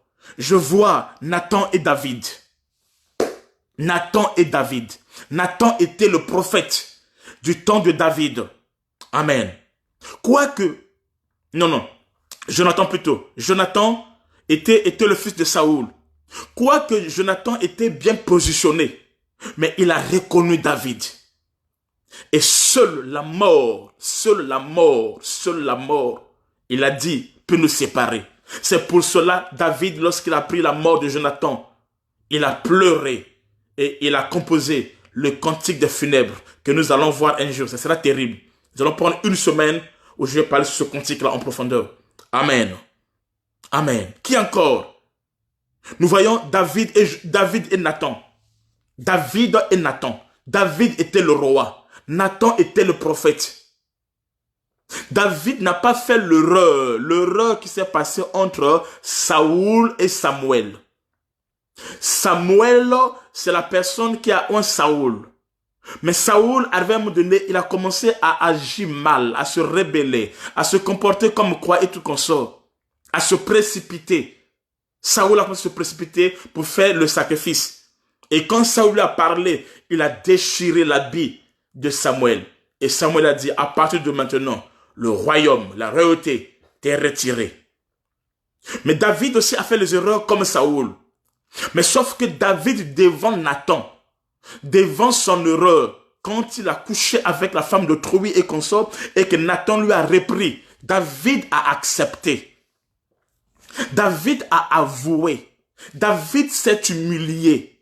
Pourquoi? Parce que, amen, malgré qu'il est roi, mais il connaît la place de Nathan, de son père spirituel dans sa vie. Il connaît la place du prophète dans sa vie. Alléluia. Il connaît la place de Dieu dans sa vie. Il s'humilie. Amen. Il n'opère pas par orgueil. Il n'opère pas par... Écoutez, il avait droit, il avait tout. Il pouvait tout faire. Mais étant qu'un enfant qui est sur le côté de Dieu, il s'est humilié. Alléluia. Il s'est humilié. Malgré la gloire que David avait. Amen. Il s'est humilié. Alléluia. C'est la même chose entre Ruth et Naomi. Nous voyons aussi Pierre et Jean. Pierre, Jean et Pierre montaient ensemble au temple. Mais Jean, en fait, quand Pierre dit ce que j'ai, je n'ai ni or ni argent, et il fait le miracle Jean aussi peut le faire. Le même miracle, Jean, l'apôtre Jean peut aussi faire ce miracle-là. Mais l'apôtre Jean reconnaît le droit d'aînesse. Il reconnaît l'autorité qui est établie sur Pierre. Qu'est-ce qu'il fait? Il passe derrière, il laisse Pierre agir pour la gloire de Dieu. Mais lui aussi peut le faire. Mais il reconnaît l'autorité de Pierre et il garde le silence. Il laisse Pierre la place d'opérer. Et la gloire est pour Dieu. C'est pour cela, lorsque Christ est mort, Jean et Pierre ont couru ensemble pour aller voir si le tombeau était vide. Jean arrive le premier au tombeau. Mais Jean ne rentre pas à la tombe pour aller vérifier. Qu'est-ce que Jean fait? Jean reste dehors. Pierre, vu qu'il est âgé, fatigué, Jean attend que Pierre arrive et c'est Pierre qui rentre le premier pour vérifier. Pourquoi? Parce que Jean reconnaît le droit d'aînesse de Pierre. Ils sont attachés. Amen. Il n'y a pas de compétition, il n'y a pas d'orgueil, il n'y a pas de jalousie, il n'y a pas de haine. Quand tu vois ces choses commencent à agir dans ta vie, comprends que c'est le diable qui est en train de te revêtir des vêtements de Orpa, de te donner le manteau de Orpa, de te donner l'onction de Orpa qui va te conduire à la perdition. Beaucoup se sont perdus comme ça. Amen. Qui est ton autorité? Qui est ton autorité? Qui est ton autorité? Voyons quelque chose. Le premier groupe, je peux parler encore de qui? De Franck et de Simplice. Simplice, c'est mon mentor. Alléluia. Malgré la gloire, malgré ce que je vis, amen. Papa Eva, Papa Simplice, il reste mon père. Il reste mon mentor. La porte Nabiel est là. Ils sont là. Amen. Malgré la gloire, malgré les opportunités, malgré tout ce que vous pouvez imaginer tout comme ça. Amen. J'ai un père spirituel. J'ai un mentor. Alléluia. Quelqu'un à qui je ne peux jamais ouvrir ma bouche, jamais en aucun jour, pour dire quoi que ce soit. Amen. Sur eux. Pourquoi? Parce que la parole de Dieu doit s'accomplir dans ma vie. Amen. Amen. Parce que je dois recevoir l'huile qui coule dans leur tête. Même s'ils ne prophétisent pas comme moi. Même s'ils ne font pas des miracles comme moi. Même s'ils ne prêchent pas comme moi, je ne sais pas quoi. Amen. Non? Mais il reste mes Naomi. Naomi reste Naomi. Ruth reste Ruth. Tu ne peux jamais ouvrir un jour. Amen. Ta bouche, ta pensée pour parler même un seul mot négatif contre ton père spirituel. Non. Prie et Dieu agira. Alléluia. C'est là que je paye mes dîmes. Et je suis fidèle à mes dîmes. Mes actions de grâce. Amen. La fidélité est la clé qui a élevé Ruth. Et qui a fait de Ruth mère de Jésus. Si tu es fidèle, tu vas engendrer Jésus-Christ. Tu trouveras grâce devant Dieu. Au fait, tout ce que Ruth est en train de faire à Naomi, ce n'est pas Naomi qui le fait, mais il y a un Dieu qui le regarde. Il y a un Dieu qui le conduit pour écrire son nom quelque part. Es-tu Orpa ou es-tu Ruth? Maintenant, comment se comportent les Orpa? Deuxième groupe, les Orpa. Comment les Orpa se comportent? Vous voyez quelque chose? Nous sommes dans la Bible, hein? Nous sommes dans la Bible. Vous voyez quelque chose? Deuxième groupe. Amen. Ésaïe 4, verset 1. Les Orpa, comment ils se comportent? Ésaïe 4, verset 1. Ésaïe 4, verset 1. S'il vous plaît, affichez-moi ça. Ésaïe 4, verset 1. Et 7 femmes saisiront en ce jour un seul homme. 7 femmes saisiront en ce jour un seul homme. Et diront, nous mangerons notre pain. Nous mangerons notre pain. Et nous nous vêtirons de nos habits. Nous vêtirons de nos habits. Fais-nous seulement porter ton nom. Fais-nous seulement porter ton nom. Enlève notre opprobre. Enlève notre opprobre. Donc il y a 7 femmes en ce jour-là. Un jour, je vais vous prêcher sur le mystère de cette femme-là. Ça ne se passe pas aujourd'hui. Aujourd'hui, c'est juste un exemple. 7 femmes en ce jour-là. Amen, non? 7 femmes en ce jour-là. Ils feront quoi? Ils saisiront en ce jour-là un seul homme. Qui est Jésus-Christ. Cet homme-là, c'est Jésus-Christ. Je garde le mystère. Ils diront, nous mangerons notre pain. Donc, ces personnes-là, ils sont avec Jésus, avec le mari, mais ils ne veulent pas manger son pain. Donc, le mari a un pain, eux aussi, ils ont sur leur pain aussi. On ne comprend pas. Et fais-nous manger, fais-nous porter, vêtir nos propres habits. Mais fais-nous seulement porter ton nom, enlève notre opprobre, c'est tout. Je laisse ça. Je n'ai pas trop en profondeur, mais je vais revenir un autre jour où j'enseigne sur ça pendant une semaine. Amen. Donc, dans le deuxième groupe des Orpa, nous avons c'est là où les gens opèrent et agissent par intérêt. Dans Orpa, quand Ruth parle, Ruth l'a juste testé. Ruth l'a juste éprouvé. Ce sont des hommes et des femmes qui ne peuvent pas passer au test. Élisée a été éprouvé, il a reçu. Jésus a été éprouvé à la croix de Golgotha, depuis Gethsemane. Amen. Mais le fait que Jésus est comme et son père, c'est comme Ruth et Naomi, rien ne peut les séparer si ce n'est que la mort. Physiquement, hein? C'est pour cela, à la croix, lors de la mort, le père est parti. Et Jésus a dit, mon père, pourquoi m'abandonnes-tu? Il n'y a que la mort. Physiquement, je dis physiquement. Amen. Je n'ai pas dit que Dieu, non, je dis physiquement, je donne juste un exemple. Mais à Gethsemane, Jésus a dit, Père, toutefois, pas ma volonté, pas ce que je veux, non, mais ce que toi tu veux. Ils étaient tellement en communion, tellement en relation. Il dit, je ne fais rien de moi-même. Ce que je vois le Père faire, c'est ce que je fais. Ça, c'est la dimension de Ruth et de Naomi. Il dit, comme le Père agit, moi aussi j'agis. Ça, c'est la dimension de Ruth et de Naomi. C'est comme Moïse avec Dieu. Dieu dit à Moïse, tu feras le tabernacle selon le modèle que je t'ai montré. Amen. Et Moïse a fait exactement comme son père lui avait montré. Pas comme lui le voulait, pas comme lui le voulait. Salomon a conçu le temple selon le modèle que David avait laissé, pas comme il le voulait. Ça se passe comme ça. Où est cette génération des Ruth? Des hommes et des femmes Ruth. Où est cette génération? Alléluia. Des hommes qui rentrent dans l'alliance, qui ne trahissent pas l'alliance, qui ne brisent pas l'alliance comme Orpa. Qu'est-ce que Orpa fait? Amen, non? Orpa, ce sont les gens qui agissent par intérêt. Dès qu'elle voit qu'il y a plus, on dit qu'il y a peu de mari de consort, elle ne supporte pas. Mais pourtant, elle ne vient pas de pleurer. Au début, ils ont dit tous les trois ont dit que nous irons avec toi. Nous ne te laisserons pas. Mais dès qu'ils avancent, et qu'on leur montre les intérêts, qu'il n'y a pas d'intérêt, tout ça, tout comme ça, aïe, aïe, aïe. Puisqu'il n'y a pas d'intérêt, c'est que je n'ai pas ma place. Et qu'on sort. Amen. Amen. Et ces personnes sont disqualifiées. Qui sont les Orpas dans la Bible? Je prends l'exemple d'Élisée et de Géasi. Quand Géasi arrive auprès d'Élisée, Géasi désobéit. Élisée a refusé. Mais Géasi veut chercher l'argent d'autrui que Élisée a refusé. Élisée sait pourquoi il dit ça. Mais Géasi ne comprend rien. Et là où il part, c'est là où elle trouve la lèpre. Géasi trouve la lèpre. Amen. Ils sont séparés. Après ça, on n'a pas plus de Géasi. Géasi s'est séparé d'Élisée, son père, à cause d'argent. Pourquoi? Parce qu'il a fait selon sa volonté, comme il voulait. Et ils ont trouvé la lèpre. Et il est mort comme ça là. Géasi. Ça c'est la race de Orpa. Amen. Chez Orpa, il y a encore quoi? Amen.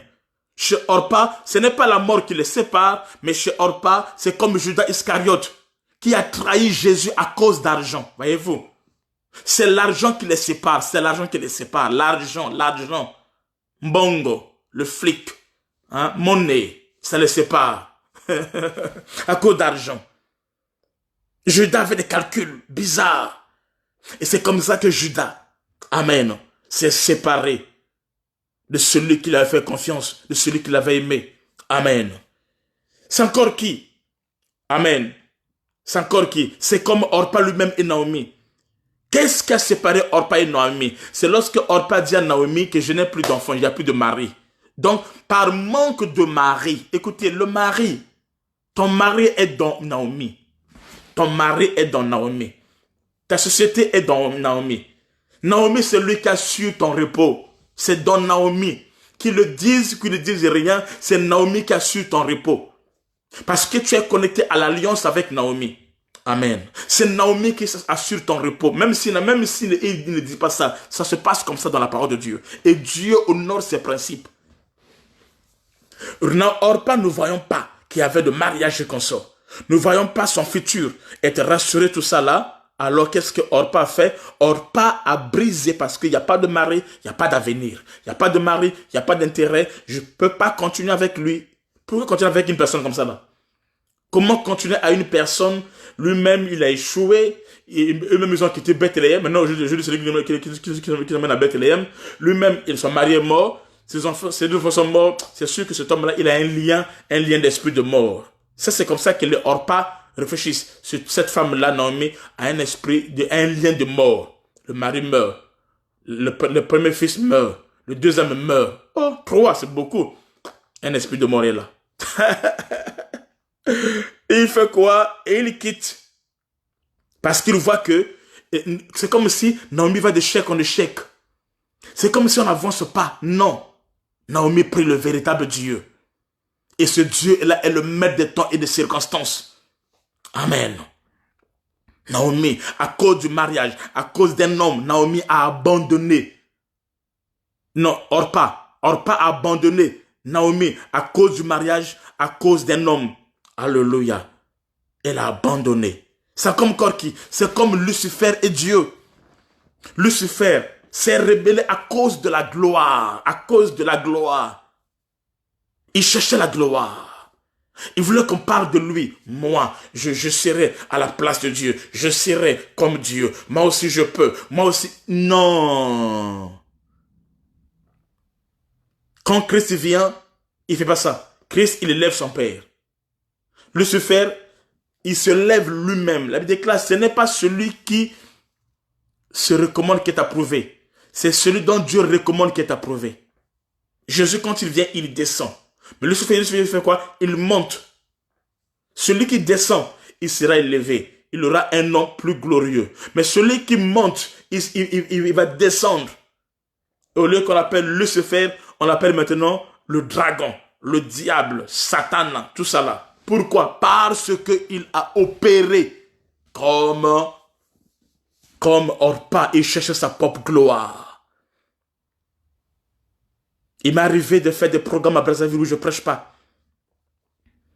Où devant moi, il y a des milliers de gens.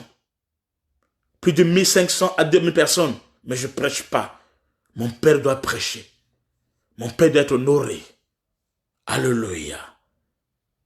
Amen. Quand tu descends, Dieu t'élève. Laisse ton père te bénir. Laisse-le te bénir.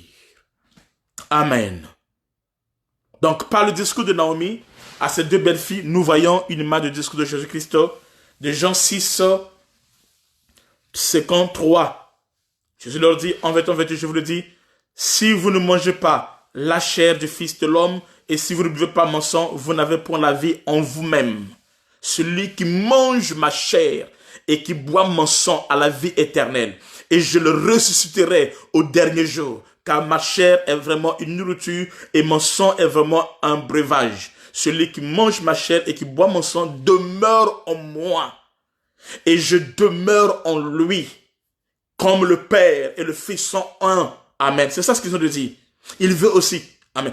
Donc Naomi et Ruth devaient être un maintenant. Ils devaient être connus. C'est ce qu'on appelle l'alliance. L'alliance, on ne la brise pas. Amen. On ne brise pas l'alliance. Non, on ne brise pas. Non. Amen. Il dit, comme le Père qui est vivant m'a envoyé. Voyez-vous? Comme le Père a envoyé le Fils. C'est aussi le Fils qui envoie. Ne parle pas par toi-même, non. Même si tu dois commencer une cellule à la maison, viens voir d'abord le Père. Parle avec le Père. Et c'est sous son manteau, sous sa couverture. J'ai dit ici la fois passée, on doit voir partout où sont les membres, tout ça là, il faut qu'il y ait des cellules. Nous allons faire des méta-églises. Des nino. Des nino-églises. Des petits. Amen. Des cellules. Des micros. Il n'y a pas que les méga, non. On va faire les micros. Dès qu'on sort du confinement, là, j'ai retenu 3 grandes leçons pour l'église. C'est qu'on doit opérer, pas seulement dans l'église comme ça là, mais on doit avoir des cellules partout. Et Dieu va agir. Amen. Dieu va agir. Mais ça se passe sous la couverture de la vision d'un Père, de Dieu. Amen. Amen. La Bible déclare, comme le Père qui est vivant m'a envoyé et que je vis par le Père, ainsi celui qui mange vivra par moi.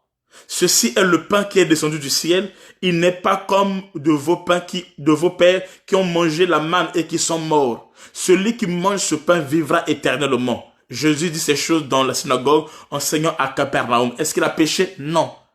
Est-ce qu'il a critiqué les gens? Non. Mais il a dit la vérité? Oui. La Bible déclare, cette parole est dure. Plusieurs de ses disciples, après l'avoir entendu dire, cette parole est dure. Je m'attends aussi à ce que tu dises que cette parole est dure. On dit, amen, cette parole est dure. Qui peut l'écouter? Il n'y a que les orpas qui ne peuvent pas écouter une telle parole. Amen. C'est quel verset? 6,60. 60? Donc, lisez ça, c'est pas moi qui dis ça, lisez dans la Bible. C'est Jean 6, 60. Jean 6, 60, vas-y. Plusieurs de ses disciples, après l'avoir entendu, dire cette parole est dure. Cette parole est dure. Qui peut l'écouter? Qui peut l'écouter? Jésus, sachant en lui-même que ses disciples murmuraient à ce sujet. Je continue? Oui. Donc Jésus, sachant en lui-même que ses disciples murmuraient à ce sujet, leur dit, cela vous scandalise-t-il? Et si vous voyez le Fils de l'homme monter où il était auparavant? Alléluia. Car c'est l'esprit qui vivifie, la chair ne sait de rien. Alléluia. Cette parole est dure. Elle est disposée à murmurer. Donc si vous murmurez là-bas, ça ne me dérangera pas. Parce que c'est la vérité. Amen. Tu dois être connecté à Dieu. Tu dois être connecté à la parole de Dieu. Tu dois être connecté à ton père spirituel qui s'appelle l'apôtre Franck Ibarra. Je parle ici à mes enfants. Amen. Et c'est comme ça que tu vas réussir. Au cas contraire, tu vas tâtonner à gauche, à droite. Il y a des gens qui ont plusieurs pères. Tu es quoi? Tu es monstre ou tu es quoi? Tu es quoi? Tu peux avoir des mentors, la Bible dit. Mais un seul est le Père, a dit Paul. Alléluia. Amen. Amen. C'est l'esprit qui vivifie. Il dit la chair ne sert à rien. Quand les gens murmurent, c'est la chair. Mais un homme spirituel comme Ruth, elle va monter. Elle va s'attacher. Mais un homme charnel, comme Orpa, elle va murmurer. Oh non, ça ce sont les Orpa. Les Orpa n'entreront pas. Ils n'entreront pas. Et Jésus dit, mais il en est parmi vous quelques-uns qui ne croient point. Car Jésus savait dès le commencement qui étaient ceux qui ne croyaient point. Jésus savait dès le commencement qui étaient ceux qui ne croyaient pas et qui était celui qui le livrerait. Il savait ça dès le commencement. Et il ajouta, c'est pourquoi je vous dis que nul ne peut venir à moi si ce n'est que celui qui a été donné par le Père. Et dès ce moment, on dit, plusieurs de ses disciples se retirèrent de lui. Voyez-vous, plusieurs de ses disciples se retirèrent de lui. C'est ça les Orpas qui se retiraient. Et ils n'allaient plus avec lui. C'est comme ça que Orpa s'est retiré et Orpa a arrêté la marche. Ils n'allaient plus avec lui parce qu'ils n'ont pas trouvé gain de cause. Et ils cherchaient la gloire, des positions, des choses, tout ça là, et ils se sont retirés. C'est pas grave. Amen. Mais Ruth la Moabite, Ruth l'aigle, Ruth qui voit dans la caracasse de cette vieille femme la gloire de Dieu, malgré ce qu'elle a vécu, malgré ce qu'elle a traversé. Ruth ne la juge pas. Non. Il sait que Dieu est le maître des temps et des circonstances. Amen. S'attacha à sa Naomi. Ruth s'attacha à sa Naomi. Amen. Et derrière Naomi, il y avait une gloire. Ce que je veux dire, demain ne manquez pas, demain lundi ne manquez pas. Vous ne connaissez pas l'histoire de Ruth. Je vous rassure. Amen. Les choses que je vais dire. Amen. Jésus va maintenant s'adresser aux 12, donc à Ruth. Et vous ne voulez pas aussi vous en aller? Simon-Pierre lui répondit, Seigneur, à qui irons-nous? À qui irons-nous? On ira où? Amen. Tu as les paroles de la vie éternelle. Et nous avons cru et nous avons connu que tu es le Christ, le Saint de Dieu. Amen. Alléluia. Pierre ici, c'est les hommes et les femmes Ruth. Des gens qui n'abandonnent pas. Des gens qui sont instables. Non. Non. Ils s'accrochent. Ils ont reçu la même parole, les mêmes blâmes, les mêmes corrections qu'on sort, mais ils savent s'accrocher. Orpa qui est rentré dans le pays de Moab, après le discours de Naomi, parle des disciples qui ont quitté Christ lorsqu'il leur a dit, mangez ma chair et il faut boire mon sang. Ruth est l'image des apôtres. Amen. Donc Orpa, c'est l'image des vierges folles et Ruth est l'image des apôtres qui ont suivi Jésus-Christ malgré les paroles dures qu'il leur a adressées. Amen. Amen. Lorsque Ruth dit, on va prendre un autre point ici. On était à quantième? 17e. Prenons 18e point. 18e point. Prenons 18e point. Prenons 18e point. 18e point.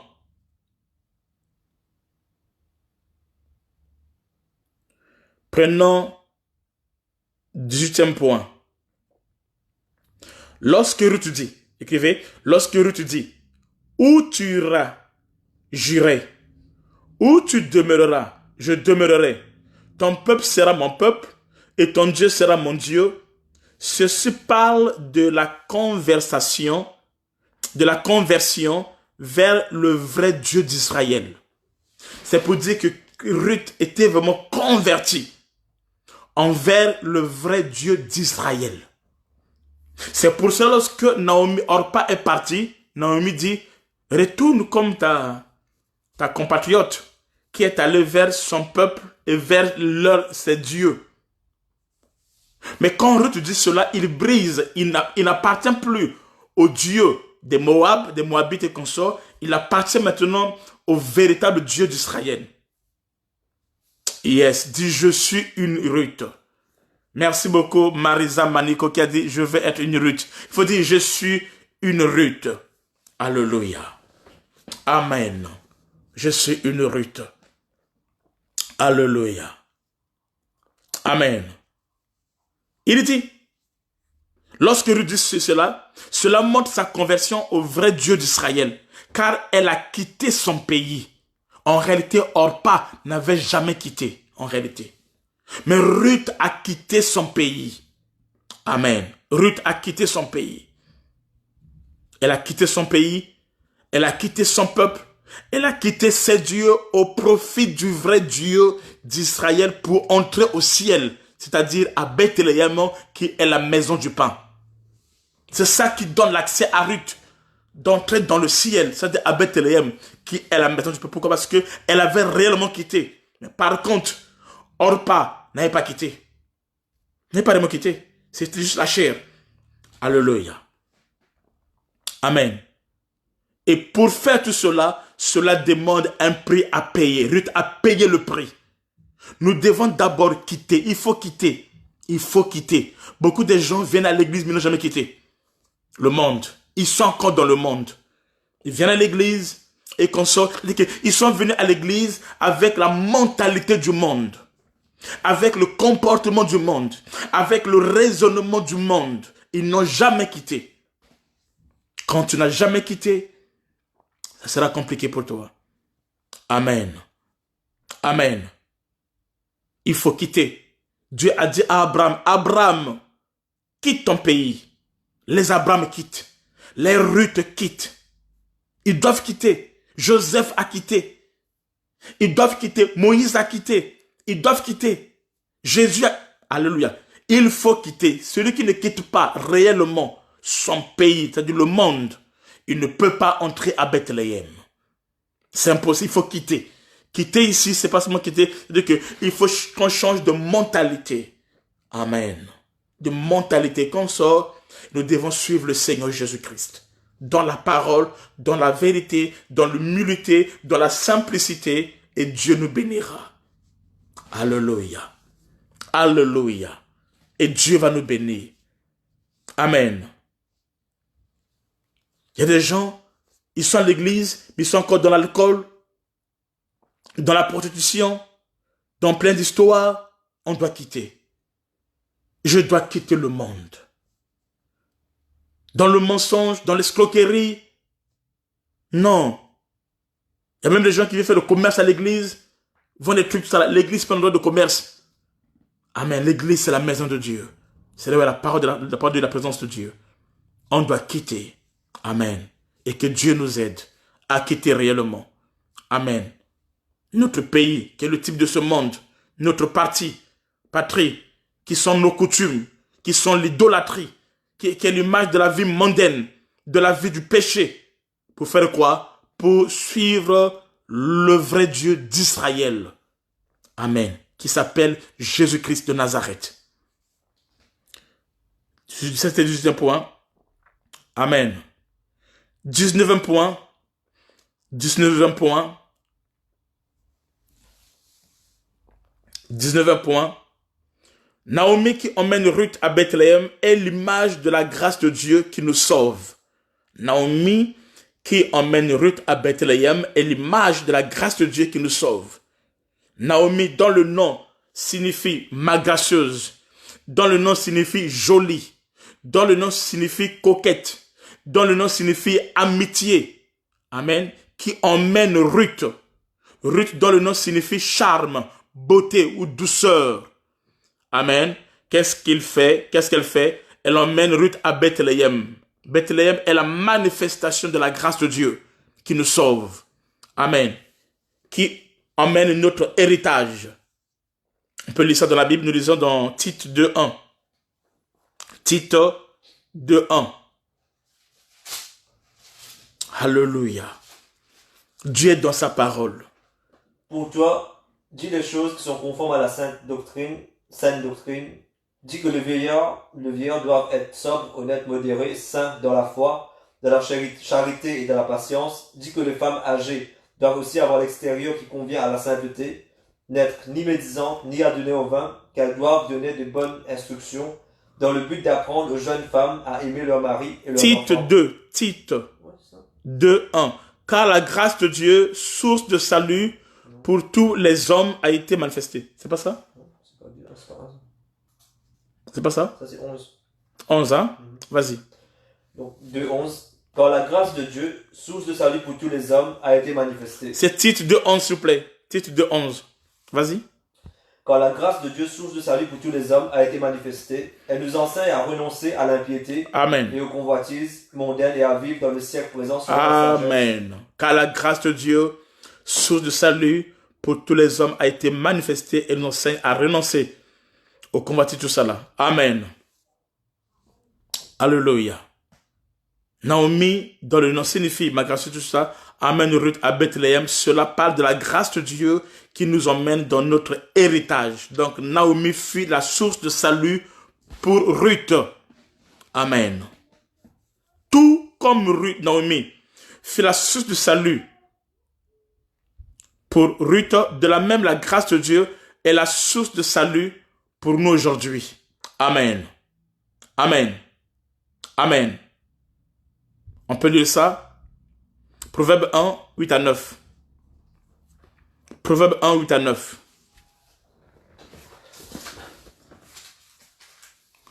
Proverbe 1, 8 à 9. Alléluia.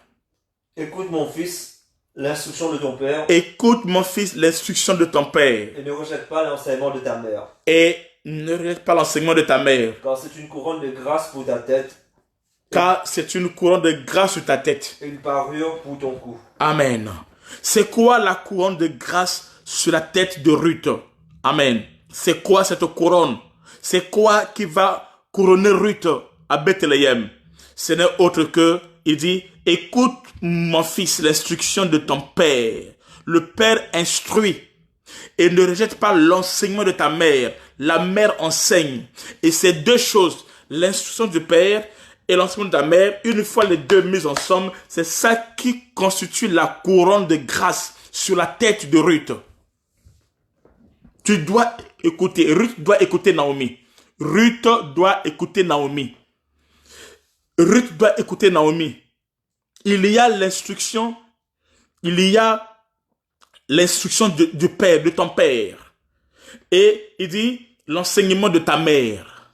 Ce sont ces deux choses qu'il faut écouter. Attention, on n'écoute pas seulement l'instruction du père, non. On n'écoute pas seulement non plus l'enseignement de la mère, non. Il faut écouter tous les deux. L'instruction du père et l'enseignement de la mère. Si tu écoutes seulement l'instruction du père, tu es déséquilibré. Si tu écoutes seulement l'enseignement de la mère, tu es déséquilibré. Mais si tu écoutes les préceptes de l'instruction du père et l'enseignement de la mère, tu es équilibré. Il y a un homme qui a écouté que le père dans la Bible, mais il n'a pas écouté la mère. Il a échoué. Il y a un homme dans la Bible qui a écouté que le père. Il a reçu l'instruction du père. Mais cet homme-là n'a pas reçu l'enseignement de la mère. Et il a échoué. C'est qui? C'est Ésaü. Ésaü, Isaac voulait le bénir. Et Isaac lui a dit, va dans le champ, tue le gibier. Viens, fais-moi le repas tout comme ça, je te bénirai. Il a écouté le père, mais il n'a pas écouté la mère. Il a écouté que le père, il n'a pas écouté la mère. Le fait qu'il n'a pas écouté la mère, il a échoué. Mais Ésaü, son frère Jacob, quand Jacob vient, on lui fait le récit du père. Donc il écoute le père et ensuite il écoute l'interprétation de la mère.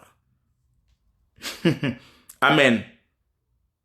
Amen. Le père et la mère ici, c'est la parole et la révélation. C'est la parole et l'esprit. C'est la parole et le réma. Tu dois avoir la lettre, tu dois avoir l'esprit. Tu dois voir Moïse, tu dois voir Jésus. Amen. Tu dois voir l'ancienne alliance, tu dois voir la nouvelle alliance. C'est Naomi qui te fournit ces choses-là. Alléluia. C'est le Père qui te fournit ces choses-là. Le Père doit te donner.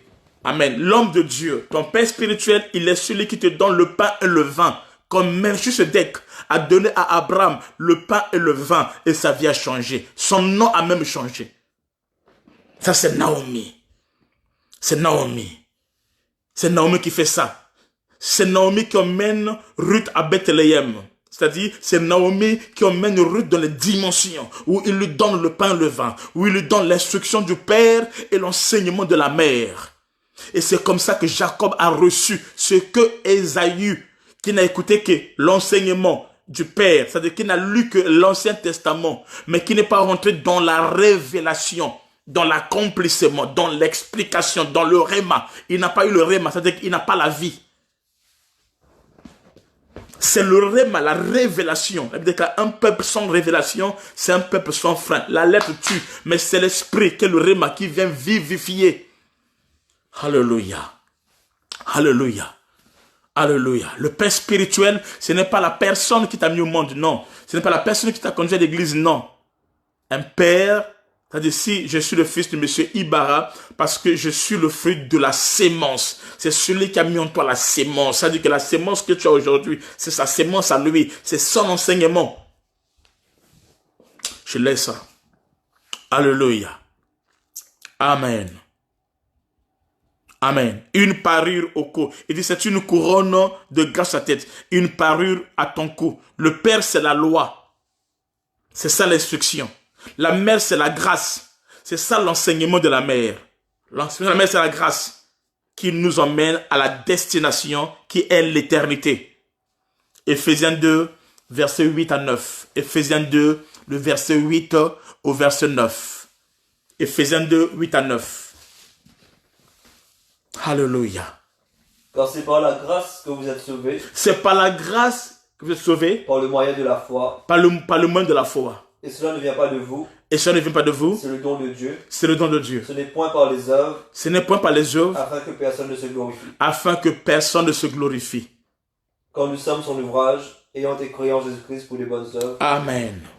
C'est par la grâce que nous sommes sauvés. C'est de l'enseignement. La grâce, là, c'est parce que... La grâce, c'est quoi? Non, la grâce, c'est quoi? C'est l'enseignement de la mère. L'explication de la mère. C'est ça, la grâce. La grâce, quand je parle de grâce, c'est quoi? La grâce de Jésus-Christ. Qui est Christ? Christ, c'est la révélation. Amen. C'est l'enseignement de la mère qui fait ce que Christ soit pleinement en nous. Amen. Que tu quittes le parvis, que tu arrives au lieu très saint.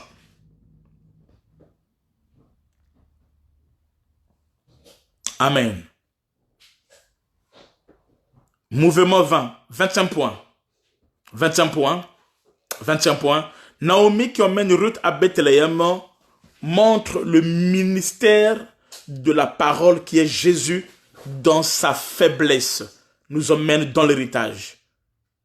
Je répète, Naomi qui emmène Ruth à Bethléem, ça nous montre le ministère de la parole qui est Jésus-Christ, mais dans sa faiblesse, nous emmène dans l'héritage.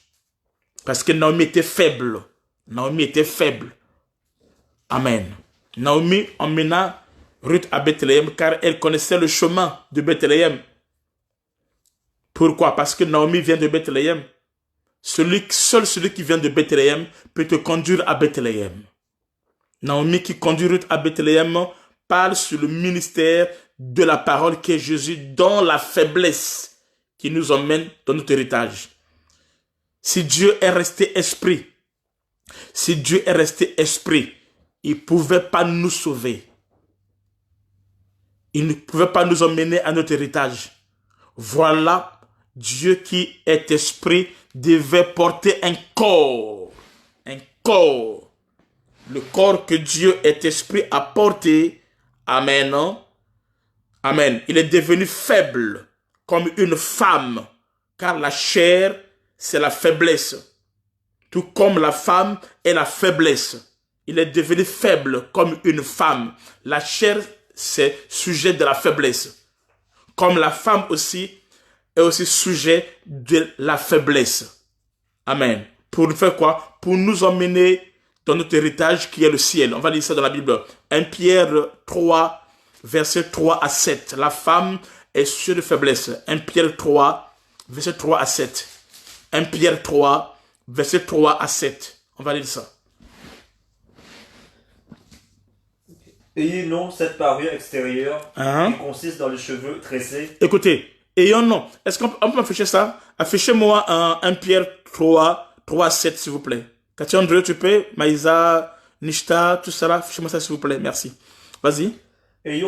Ayez non cette parure extérieure qui consiste dans les cheveux tressés, les ornements d'or ou les habits qu'on revêt, mais la parure intérieure est cachée dans le cœur, la pureté incorruptible dans l'esprit, doux et paisible, qui est d'un grand prix devant Dieu. Ainsi se parlaient autrefois les saintes femmes qui espéraient en Dieu, soumises à leur mari, comme Sarah qui obéissait à Abraham et l'appelait son Seigneur. Amen. Car c'est d'elle que vous êtes devenues les filles en faisant ce qui est bien, sans vous laisser troubler par aucune crainte. Ne montrez à votre tour de la sagesse dans vos rapports avec vos femmes, comme avec un sexe plus faible. Comme avec un sexe plus faible. Donc les maris, les femmes, la femme c'est un être de sexe faible. C'est ce que Pierre a te dit ça. Continue. Honorez-les comme devant aussi hériter avec vous de la grâce de la vie, qu'il en soit ainsi afin que rien ne vienne faire obstacle à vos prières. Amen. Voyez-vous. Donc, Naomi qui est faible ici, est l'image, Naomi qui est ici, est l'image de la faiblesse. Et Christ Dieu, étant qu'esprit, il ne peut pas sauver le monde. Il a fallu que Dieu puisse prendre un corps. Et dans cette faiblesse, il va maintenant sauver le monde, nous conduire à Dieu. Amen. Je passe. 20e point. 20e point.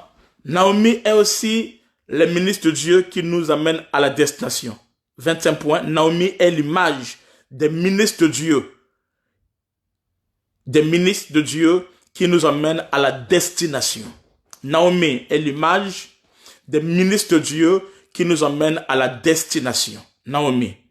Amen. Naomi est aussi un type de ministre de Dieu qui nous amène à la destination. Nous devons donner au peuple de Dieu le message qui emmène au salut, à l'éternité. Un vrai ministre de Dieu, c'est celui qui donne un message qui nous conduit à l'éternité, qui nous conduit au salut. Amen. À Moab, il y avait la mort. À Moab, retenez qu'il y avait la mort malgré le matériel.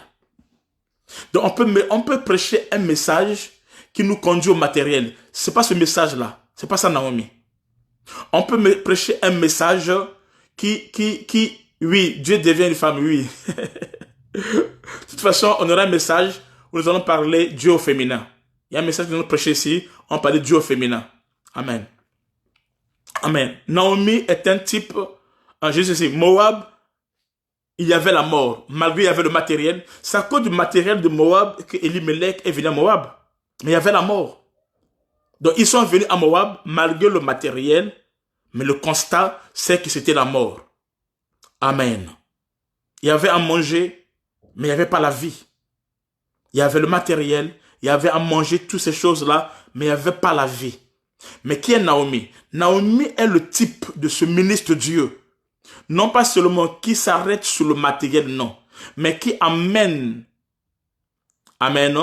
qui amène vers la parole de Dieu, qui amène Ruth vers la parole de Dieu qui est Bethléem. Un vrai ministre de Dieu, amen, ne conduit pas d'abord au matériel, non. Un vrai ministre de Dieu, c'est celui qui conduit d'abord à Bethléem. Un vrai pasteur, apôtre, prophète, tout comme ça, c'est celui qui conduit la Ruth à Bethléem. Non pas au matériel. Et pourtant, à Moab, il y a le matériel. Oui, nous sommes au 20e point. À Moab, il y a le matériel. À Moab, il y a tout ce qu'il faut. Mais le vrai ministre de Dieu, c'est pas placé, c'est ça. C'est contre joie, oui. Amen. Le vrai ministre de Dieu, c'est celui qui nous conduit. Donc, quand vous prêchez, les personnes qui sont connectées, quand vous prêchez, conduisons l'église, le peuple de Dieu au ciel, à Bethléem, à la parole de Dieu. Et le matériel viendra après. Parce qu'à Moab, il y a le matériel, il y a le pain, il y a tout ça là. Mais il n'y a pas la vie. Le constat, c'est qu'il y a des morts. Amen. Donc Naomi ici est l'image d'un ministre de Dieu qui amène Naomi à Bethléem. Amen. Qui amène Ruth à Bethléem. Amen. Les ministres de Dieu doivent nous emmener vers Christ, notre mari. C'est ça Boaz. Il doit te prendre de Moab et t'amener à Christ, qui est l'image de Boaz. C'est-à-dire la parole de Dieu à Bethléem. Le pain n'est pas à Moab, mais le pain est à Bethléem. Naomi, son travail, c'est quoi? Son travail finit à quel moment? Le travail de Naomi finit lorsque Ruth va entrer dans le repos. Le travail de Naomi finit quand Ruth est arrivée à la destination et qu'il a trouvé le repos. C'est là le travail de Naomi finit.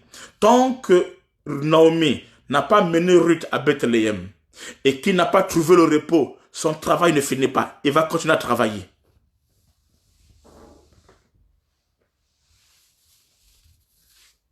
Alléluia. Hébreux 4, 3. Hébreux 4, 3. Pour nous qui avons cru, nous entrons dans le repos. Voyez-vous, pour nous qui avons cru, nous entrons dans le repos. Donc, l'homme de Dieu, quand tu prêches, quand nous sémons la parole de Dieu dans les Ruth, on doit faire quoi? On doit les faire entrer dans le repos. Or, le repos se trouve où? À Bethléem. Lorsqu'il rencontre qui? Lorsqu'il rencontre Boaz. Donc, notre travail va finir lorsque les gens vont entrer dans le repos. Amen. Quand tu vas rencontrer Boaz. Tant qu'on n'a pas rencontré Boaz, l'homme de notre vie, amen, non, le travail de Ruth, de Naomi, ne peut pas finir. Amen. Naomi est aussi l'image de Christ qui agit à travers ses ministres pour que nous puissions rencontrer notre Boaz. Christ, dont Naomi, amen, elle a reçu Ruth. Amen. Naomi est aussi l'image du Saint-Esprit qui nous touche pour que nous venions à Bethléem, qui est l'image de l'Église. Amen. Je passe. Naomi, c'est l'Esprit qui touche les gens. Elle travaille pour que les gens viennent à Jésus. Pour amener Ruth à Boaz. Ça, c'est le travail de Naomi. Amen. Amen. Naomi emmena Ruth jusqu'à la destination. Naomi emmena Ruth jusqu'à la destination. Naomi emmena Ruth jusqu'à la destination. Tandis que Orpa est retourné en chemin. Ruth est l'image des apôtres qui ont suivi Jésus et qui ont dit comme Pierre, à qui irons-nous? Tu as les paroles de la vie éternelle. Tandis que Orpa, ce sont des disciples qui se retiraient de Jésus et qui n'allaient plus avec lui. Lorsque Jésus leur a dit, mangez ma chair et il faut boire mon sang. Dans la vie chrétienne, notre objectif doit être le fait que nous arrivons jusqu'à notre destination. Croire en Jésus, ce n'est pas un problème, mais il faut que tu arrives à la destination. Croire en Jésus, c'est une bonne chose. C'est un commencement. Amen. Amen. Être conduit par Naomi, c'est un commencement. Mais Naomi doit te mener à la destination. Un homme de Dieu, ce n'est pas celui qui te prêche, non. Mais c'est celui qui t'emmène du parvis jusqu'au lieu très saint. Il t'emmène du parvis. Amen. Non? Du parvis au lieu très saint. C'est-à-dire le parvis, amen, non? Extérieur, le lieu saint et le lieu très saint. C'est là où il y a la face de Dieu. C'est là où il y a le repos. C'est là où il y a le pardon du péché. C'est là-bas où il y a le sang. C'est là-bas où il y a la manne cachée. C'est là-bas où il y a le bâton d'Aaron qui est fleuri. C'est là-bas où il y a l'arche. C'est là-bas où il y a l'angéologie. C'est là-bas où il y a la Shekinah. Amen. Amen. Amen. C'est là-bas où on rentre une seule fois. Alléluia. Et Zambé. Amen. Est-ce que vous comprenez? Dans la vie chrétienne, notre objectif doit être le fait que nous arrivions jusqu'à notre destination, que nous persévérons jusqu'à la fin. Commencer n'est pas mauvais. Beaucoup ont commencé, ils sont hauts. Orpa a commencé, elle est haut. Mais Ruth a commencé, elle est arrivée à la destination. Amen. Notre gloire, notre couronne, c'est lorsque nous arrivons à la destination. La Bible déclare dans Matthieu 24, verset 14. Matthieu 24, verset 14. Vas-y. Cette bonne nouvelle du royaume sera prêchée dans le monde entier pour servir de témoignage à toutes les nations, alors viendra la fin. Continue. C'est pourquoi lorsque vous verrez l'abomination... Non, avant. Celui qui persévère jusqu'à la fin sera sauvé. C'est ce que je cherche. 13. Verset 13. Mais celui qui persévérera jusqu'à la fin sera sauvé. Cette bonne nouvelle du royaume sera prêchée dans le monde entier pour servir de témoignage à toutes les nations, alors viendra la fin. Celui qui persévère jusqu'à la fin sera sauvé. Donc il faut persévérer. Amen. Mais le diable n'aime pas ça. Le diable va te basculer, bousculer et qu'on sort pour que tu ne persévères pas. Mais toi, étant qu'un enfant de Dieu, tu dois persévérer jusqu'à la fin. Je suis presque à la fin de mon message pour aujourd'hui. Amen. Lisons un message. Dieu dit, si tu obéis. Dieu dit, si tu obéis. Deutéronome 28, 6. Si tu obéis. Vas-y. Deutéronome 28, verset 6. Deutéronome 28, verset 6. Tu seras béni à ton arrivée et tu seras béni à ton départ. C'est bon. Si tu obéis, tu seras béni à ton départ et tu seras béni à ton arrivée. Amen. Tu seras béni au départ, à l'arrivée. Tu seras béni à l'arrivée comme au départ. Si tu obéis, tu seras béni. Amen. Deutéronome 28, 6. Cette parole, c'est une prophétie. Quand Moïse parle de ça, il nous le prophétiser. Il dit, si tu obéis, tu seras béni à l'arrivée comme au départ. C'est quoi le départ? Le départ, c'est Abraham. C'est ça la foi. Le départ, c'est Abraham. C'est quoi le départ? C'est Abraham, c'est la foi. Tout commence par Abraham. Les généalogies commencent par Abraham. Abraham est l'homme de la foi. C'est ça le départ de la marche. Abraham, la foi. Amen. Amen. C'est quoi le départ? Le départ, c'est l'Égypte, le type du monde. Quand nous quittons le monde, c'est ça le départ. Et c'est quoi l'arrivée? L'arrivée, c'est Canaan. L'arrivée, c'est Canaan. Nous serons bénis au départ, c'est-à-dire quand nous quittons le monde, et nous serons bénis à l'arrivée, c'est-à-dire que lorsque nous arrivons à Canaan. Tu seras béni à ton départ et tu seras béni à ton arrivée. C'est-à-dire que nous serons bénis à notre départ, quand nous quittons le monde, quand nous commençons la vie de la foi, et nous serons bénis à notre arrivée, c'est-à-dire à Canaan. Cette parole nous concerne. C'est quoi le départ? Le départ, c'est Moab. Le départ, c'est Moab. Le type du monde. Et c'est quoi l'arrivée? L'arrivée, c'est Bethléem. Le type du ciel, de l'éternité. Amen. Amen. Amen. À Moab, nous écoutons les informations de la bonne nouvelle, de l'arrivée du pain. Ça, c'est le départ. Et cela exige la foi. La foi, quand tu écoutes la nouvelle du pain, amen, ce que tu écoutes produit la foi. C'est ça Abraham. C'est ça le départ à Moab. Le départ à Moab. C'est quoi l'arrivée? Le point d'arrivée, c'est Bethléem. Amen. Là où tu vas voir ce que tu avais écouté. Ce que tu as écouté à Moab, l'arrivée du pain. Tu vas voir ça à Bethléem, Boaz, le mari. Amen. Job a dit, mes oreilles ont entendu. Maintenant, mes yeux ont vu. Mes oreilles entendent au départ. Mes yeux voient à l'arrivée. Le départ, c'est Moab. L'arrivée, c'est Bethléem.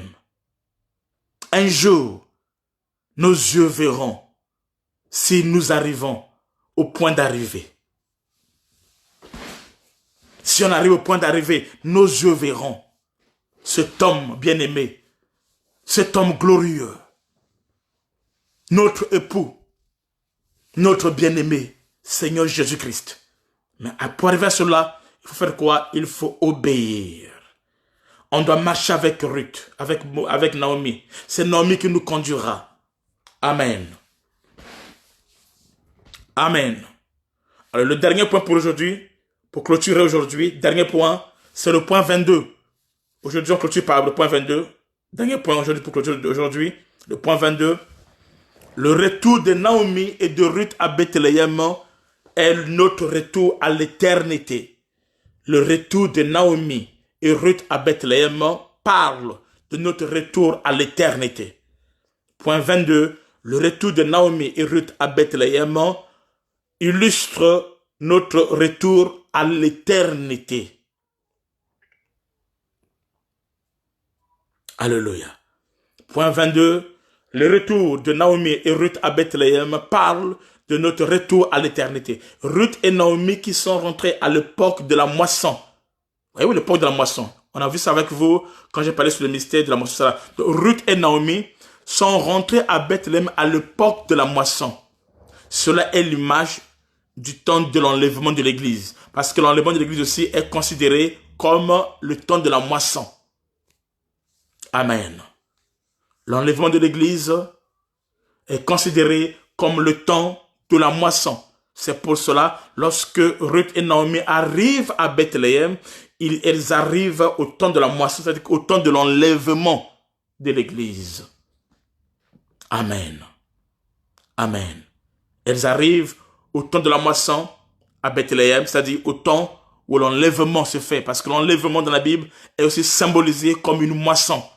On a vu ça avec vous sur l'enlèvement de l'église. Amen. Cela montre notre retour à l'éternité. Nous venons de Bethléem. Nous venons de Bethléem, l'éternité, et nous allons retourner à Bethléem, l'éternité. Naomi vient de Bethléem et elle retourne à Bethléem. Nous venons de l'éternité et nous retournons à l'éternité. Amen. Notre retour est une moisson pour Dieu. Notre retour à la maison est une moisson pour Dieu. Nous sommes la moisson de Dieu. Lorsque nous allons atteindre la maturité, Christ viendra nous cueillir. La moisson se passe lorsque la sémence a atteint la maturité. Lorsque la sémence a atteint la maturité, et c'est là où les moissonneurs viennent moissonner. Amen. Donc nous devons atteindre la maturité. On doit atteindre la maturité. Il faut que Christ qui est en nous, amen, qu'il puisse prendre la première place, qu'il puisse grandir, qu'il soit pleinement en nous, qu'il puisse atteindre la stature parfaite. Nous devons atteindre la maturité. Amen. Pour qu'on puisse moissonner, il faut que ce qui a été sémé puisse atteindre la maturité. Il faut que ce qui a été sémé puisse atteindre la maturité. Et quand cela atteint la maturité, amen. Amen.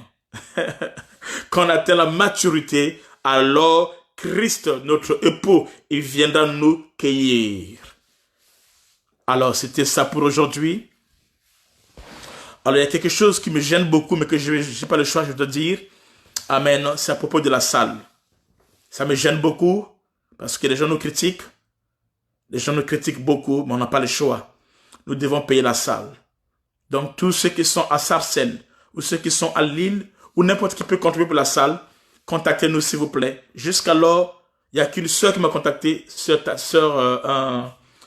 Tatiana, qui m'a vu, qu'une personne m'a vu. Donc, ceux qui sont là, contactez-nous, on doit payer la salle et Dieu va nous bénir.